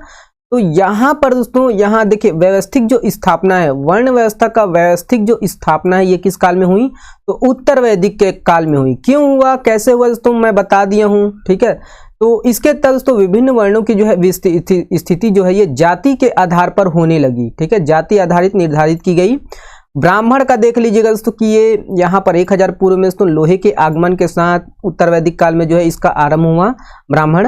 और लोगों के आगमन से दोस्तों ये कृषि व्यवस्था का विस्तार हुआ और कृषि वही बोले दोस्तों अधिशेष, है ना, कृषि अधिशेष की जो है उत्पत्ति हुई है। और अधिशेष से दोस्तों अधिक जो है प्राप्त करने के लिए ब्राह्मणों द्वारा क्या करने लगा, यज्ञों की संख्या में वृद्धि हुई। वही है दोस्तों कर्म कांड को ही बढ़ावा दिया तथाकथित वर्गों ने। ओके, तो देखिए यहाँ पर भावना ठेस नहीं होना चाहिए किसी का। ठीक है, तो बताने का मकसद वही है ना। तो यहाँ पर दोस्तों देखिए यज्ञों की संख्या में वृद्धि हुई। इससे यही है कि परिणामतः ब्राह्मणों की जो है स्थिति में सुदृढ़ हुई, है ना। अब ये दोस्तों अपने चलिए ठीक है, ज्यादा नहीं कहते भाई, है ना, वही है ब्राह्मण विरोधी है बोलेंगे, ठीक है कोई दिक्कत नहीं है, चलिए, है ना, ये है। अब देखिए दोस्तों क्षत्रिय है ना, क्षत्रिय इसके जो है स्थिति ब्राह्मणों की स्थिति में सुदृढ़ हुई है। वैश्य देख लीजिएगा दोस्तों कि वैश्य जो है ना, वैश्य है ना, ये ब्राह्मण क्षत्रियों के साथ ही दोस्तों वैश्यों को भी द्विज में शामिल किया गया। द्विज मतलब दोस्तों उसको बोलते हैं जिसको शिक्षा दी जाती है, जिसका जो है संस्कार किया जाता है, जिसका उपनयन संस्कार किया जाता है, उसको द्विज कहती हैं। ओके, बाकी दोस्तों तीनों को जो है उपनयन संस्कार का अधिकार दिया गया और शूद्र जो है उनको है ना द्विज में शामिल नहीं किया गया, इनको उपनयन संस्कार नहीं दिया। यही रियलिटी है दोस्तों। ठीक है, उत्तर वैदिक काल में दोस्तों पूरा जो है तथाकथित वर्गों ने जो है ना उपनयन संस्कार में शामिल नहीं किए, क्योंकि लालच या आ गया दोस्तों यहाँ पर, है ना। मेन काम है ना कृषि में दोस्तों अधिशेष की वृद्धि हुई, है ना। हम लोग का वेद बेस्ट है, लेकिन दोस्तों जिसका जो कार्य था दोस्तों वो अपना जो है दायित्व निर्वाह नहीं किए, है ना, तथाकथित वर्गों ने, है ना, समता का भाव नहीं रखे। इसीलिए दोस्तों तो यहाँ पर देखिए आज भी चलते आ रहे हैं भेदभाव की स्थिति आज भी आपको देखने को मिल जाएगा। ठीक है ना, तो ये है ना, याद रखिएगा, तो ये ध्यान दिएगा। ठीक है, यहाँ पर है ना, तो शूद्र वर्ग दोस्तों इसका जो है कार्य अन्य जो है 3 वर्गों की सेवा करना होता था। ठीक है, और इसी का जो है इसी कर्म कांड, अब देखिए ज्ञान कांड को तो हमको लेना है दोस्तों, कर्म कांड को हमको बिल्कुल लेना है ना, तो यही है। ठीक है, चलिए गोत्र व्यवस्था देख लीजिएगा दोस्तों, है ना। देखिए है ना, तो हम लोग का सनातन धर्म कितना बढ़िया है, लेकिन कुछ वर्ग थे, ये तो मानना पड़ेगा हम लोग को कि कुछ वर्ग थे जिसके कारण आज की स्थिति, जिसके कारण दोस्तों वर्ण व्यवस्था के अंतर्गत शूद्रों को जो है शोषण करना पड़ा, ये तो मानना पड़ेगा। कुछ वर्ग थे जिसके कारण शोषण का सामना करना पड़ा, है ना, कुछ वर्ग थे। ओके, तो ये है, सबको नहीं बोल सकते दोस्तों। ठीक है, सभी को हम लोग नहीं इंगित कर सकते कि नहीं थे, है ना। तो इसी कारण दोस्तों आज भी जो है हमको देखने को मिलता है, जैसे कुछ तथाकथित वर्ग लोग मिल जाते हैं आपस में, तो हम उच्च वर्ग के हैं, उच्च वर्ग के हैं, उच्च वर्ग के हैं, है ना। उन्होंने कभी गीता पढ़ी नहीं, उन्होंने कभी उपनिषद पढ़ी नहीं, है ना। तो यही है, केवल क्या पढ़े दोस्तों, केवल कर्मकांड को पढ़ लिए, है ना। तो ऐसा बिल्कुल भी नहीं करना है ना, तो यही है। ओके, चलिए गोत्र व्यवस्था देख लीजिएगा दोस्तों। गोत्र व्यवस्था दोस्तों उत्तर वैदिक काल में जो है गोत्र व्यवस्था स्थापित हुए। गोत्र का जो तात्पर्य है यहाँ पर एक स्थान पर, है ना, गोधन को एकत्र करना है ना, और एकत्र करने वाले लोग दोस्तों एक ही कुल के होते थे। और गोत्र के बाहर, यही दोस्तों गोत्र के बाहर जो है एक ही गोत्र में विवाह जो है प्रचलित नहीं थी। ठीक है, अलग अलग गोत्र में ही विवाह यहाँ पर प्रचलित थी। कौन से, तो उत्तर वैदिक काल में। ठीक है, ये ध्यान दीजिएगा, है ना। तो यही है, जहां पर लालच आ गया, देख लीजिएगा दोस्तों कि जहां पर लालच आ गया दोस्तों उत्तर वैदिक काल में दोस्तों, जब लोगों के पास है ना कृषि अधिशेष की जब उत्पत्ति हुई तो ब्राह्मण, है ना, तो अधिशेष में जब वृद्धि हुई तो लोग जो है ना जमा करना प्रारंभ किए, लोगों के अंदर लालच आ गया, तो लालच के बाद दोस्तों क्या करेंगे, शोषण करेंगे ही, है ना। तो वही है, ठीक है, देख लीजिएगा आप लोग, मैं ज्यादा नहीं बोलूंगा। देखिए आश्रम व्यवस्था देख लीजिएगा तो उत्तर वैदिक काल में ही दोस्तों आश्रम व्यवस्था भी स्थापित हुई। 3 आश्रम थे दोस्तों, है ना, ब्रह्मचर्य, गृहस्थ, वानप्रस्थ, है ना। तो देखिए पुराने जो ऋषि मुनि थे समतत्व की भावना रखते थे। थोड़ा सा सुन लीजिए, पुराने जो हम लोग का ऋग्वैदिक काल में जो ऋषि थे बिल्कुल, है ना, एकदम समतत्व रहते थे। ठीक है, आप देख लीजिएगा वाल्मीकि को ही देख लीजिएगा, डाकू थे, रत्नाकर थे, है ना, वो जो है चूहा मारने वाले, है ना, ये कीमठ सही से, ठीक है, चूहा मारने वाली भी जाति में आते थे। तो कितनी अच्छी व्यवस्था थी, है ना। तो वहां पर आपको देखने को नहीं मिलेगा। लेकिन जैसे दोस्तों बढ़ते गए दोस्तों, समाज परिवर्तन होते गए, लोभ लालच आते गए, तब समाज जो है परिवर्तन होने लगे। ठीक है, इसी में दोस्तों एक जो है निम्न वर्ग का जो है शोषण होने लगा। ठीक है, यही है। यहाँ पर देख लीजिएगा हम लोग क्या पढ़ रहे हैं, हम लोग पढ़ रहे हैं उत्तर वैदिक काल, है ना। तो यहाँ पर देखिए गृहस्थ आश्रम को दोस्तों श्रेष्ठ बताया गया। गृहस्थ आश्रम के ही 3 जो है ऋणों से मुक्ति मिल जाती है गृहस्थ आश्रम में, ऐसा बोला गया है ना यहाँ पर आश्रम व्यवस्था में। और ऋषि ऋण, देव ऋण और प्रेत ऋण से मुक्ति मिल जाती है अगर हम गृहस्थ आश्रम व्यवस्था कर लेते, गृहस्थ आश्रम में आ जाते हैं। तो आज के डेट में ये जरूरी नहीं है, है ना। और गृहस्थ में दोस्तों पुरुषार्थ के 3 तत्व धर्म अर्थ काम, और है ना, धर्म अर्थ और काम का जो है ये ज्ञात हो जाता है। पुरुषार्थ के 4 तत्व दोस्तों धर्म अर्थ और काम मोक्ष है। ओके, स्त्री स्थिति देख लीजिएगा दोस्तों उत्तर वैदिक काल में। तो यहाँ पर देखिए ये स्त्रियों की स्थिति में यहाँ पर गिरावट आई है ना। और हम लोग पहले भी देख चुके हैं, यहाँ पर उपनयन और वेदाध्ययन का जो है अधिकार नहीं दिए गए थे। सभा और विधत आदि में तो भागीदारी नहीं थी। पर्दा प्रथा, सती प्रथा आदि का यहाँ पर प्रचलन प्रारंभ हुआ। और स्त्री दोस्तों, स्त्री की स्थिति में धीरे धीरे अब गिरावट आ गई।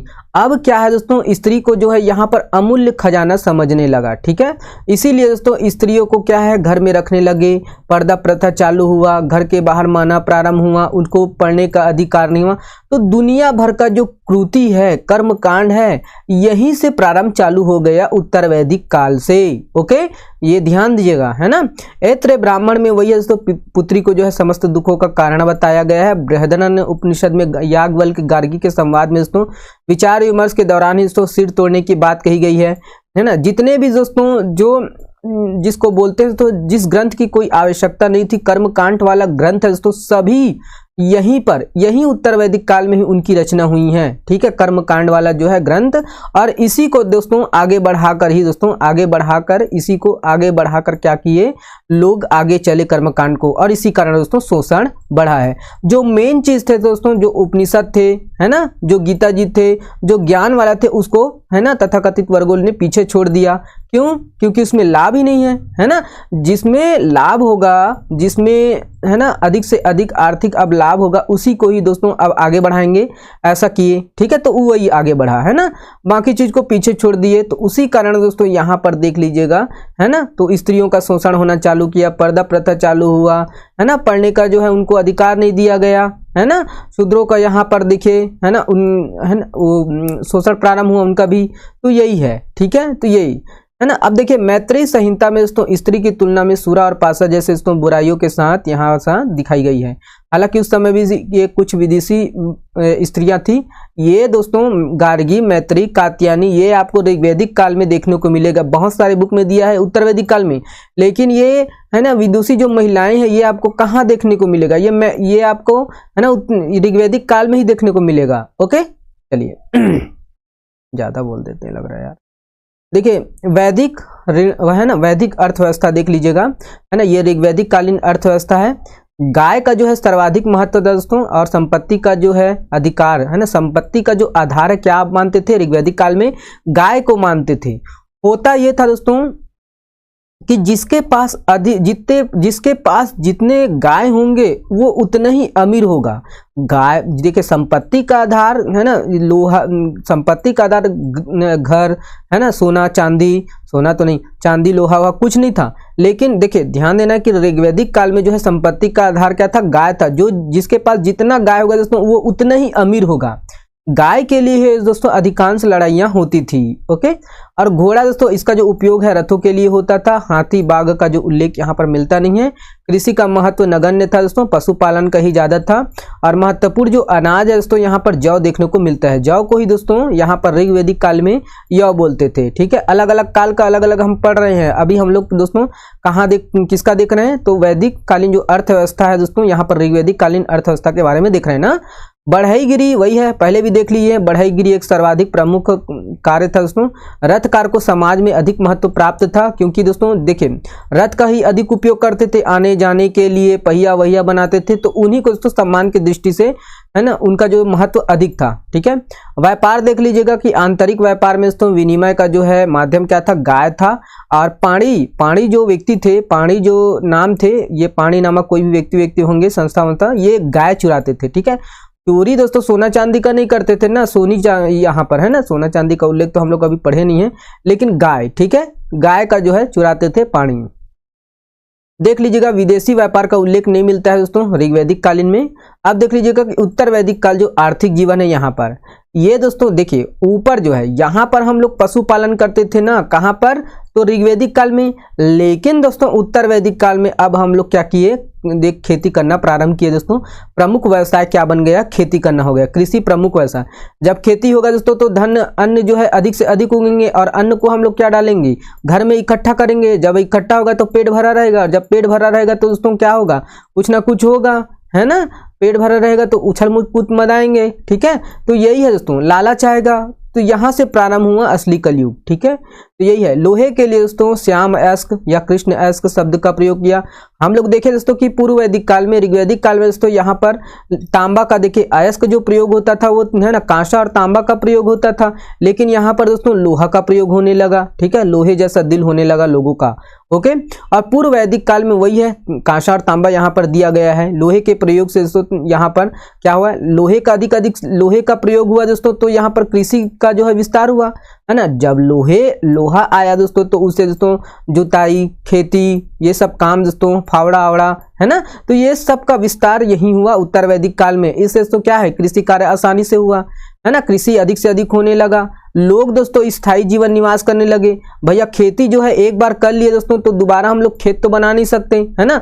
एक बार हम लोग यहाँ पर बड़ा वाला खेती बना लिए, अब इसको दोस्तों छोड़ के हम कहीं पर जाएंगे तो फिर वहां पर दूसरा बड़ा वाला खेती बनाना पड़ेगा।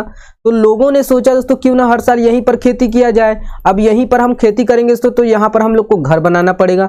अब जब यहाँ पर घर बनाना पड़ेगा तो स्थायी निवास करना पड़ेगा। उसी प्रकार जब लोग स्थायी निवास किए अगर चालू किए तो बहुत सारे लोग दोस्तों आपस में जो है रहने लगे, और वो रह कर दोस्तों बहुत सारे जब घर बन गए तो वही दोस्तों नगर कहलाए, वही दोस्तों जिला कहलाए, और वही दोस्तों आगे जाकर जनपद कहलाए गए। ठीक है, जनपद कहलाए। ठीक है, वही जो कबीला पूरा जनपद कहला गया। ठीक है, तो इस प्रकार दोस्तों स्थायी जो है निवास प्रारंभ हुआ। ओके, समझ गए ना। ओके, चलिए। और इस काल में दोस्तों हाथी पालन की जो है शुरुआत हुई। उद्योग क्या है, उद्योग दोस्तों कुंभकारी का जो है उद्योग था। कुंभकारी किसको बोलते हैं, खाना बनाने के लिए जो बनाते हैं ना, ठीक है, वो। देखिए व्यापार दोस्तों आंतरिक व्यापार के रूप में वस्तु विनिमय पद्धति प्रचलित थी, और सिक्कों के यहाँ पर सिक्कों का प्रचलन तो देखने को नहीं मिलता है, लेकिन यह वस्तुओं का दोस्तों अदला बदली था। ठीक है, मैं क्या दूंगा, इमली दूंगा तो आप मुझे नमक देंगे, है ना। मैं ये चावल दूंगा, ठीक है, तो आप उसके बदले में और कुछ देंगे। इस प्रकार के दोस्तों यहाँ पर व्यापार प्रचलित थी। ओके, विदेशी व्यापार का दोस्तों यहाँ पर प्रमाण मिलता है, समुद्र का विस्तृत यहाँ पर चर्चा मिलता है। नगर देख लीजिएगा, उत्तर वैदिक काल के दोस्तों अंतिम चरण में जो है कुछ नगरों का जो है विकास यहाँ पर दिखाई देता है। प्रारंभिक नगरों में दोस्तों हस्तिनापुर है, महाभारत से संबंधित, है ना। कौशंबी आदि का जो यहाँ पर उल्लेख है, इन्हें भी नगर कहा गया है। पूर्व वैदिक काल धर्म, है ना, पूर्व वैदिक काल के धर्म देख लेते हैं यहाँ। पूर्व वैदिक काल मतलब ऋग्वैदिक काल, है ना। तो ऋग्वैदिक कालीन जो देवताओं की जो है उपासना और तरीका दोस्तों यज्ञ और बलि पर आधारित था, याद रखना है ना। पूर्व वैदिक काल स्तुति, और इस काल के जो प्रमुख देवता है यहाँ पर देख लीजिएगा, शक्तियों के प्रतीक के रूप में माना जाता है ऋग्वैदिक काल। पूर्व वैदिक काल को ही दोस्तों ऋग्वैदिक काल बोलते हैं ना, अलग अलग। ठीक है, देख लीजिएगा हम लोग। अब ये तो देख लीजिए, ये देख लीजिए दोस्तों उत्तर वैदिक काल आर्थिक जीवन। अब हमको क्या देखना है दोस्तों कि यहाँ पर ये देखना है पूर्व वैदिक काल, मतलब पूर्व वैदिक काल बोले तो ऋग्वैदिक कालीन दोस्तों जो धर्म है इसको देख लीजिएगा। विभिन्न देवता है दोस्तों, इंद्र देवता, इंद्र याद रखना, ये ऋग्वैदिक काल के दोस्तों सर्वाधिक प्रमुख देवता माने जाते हैं। इसी को बोलते हैं क्या, पुरंदर बोलते हैं इंद्र को, है ना।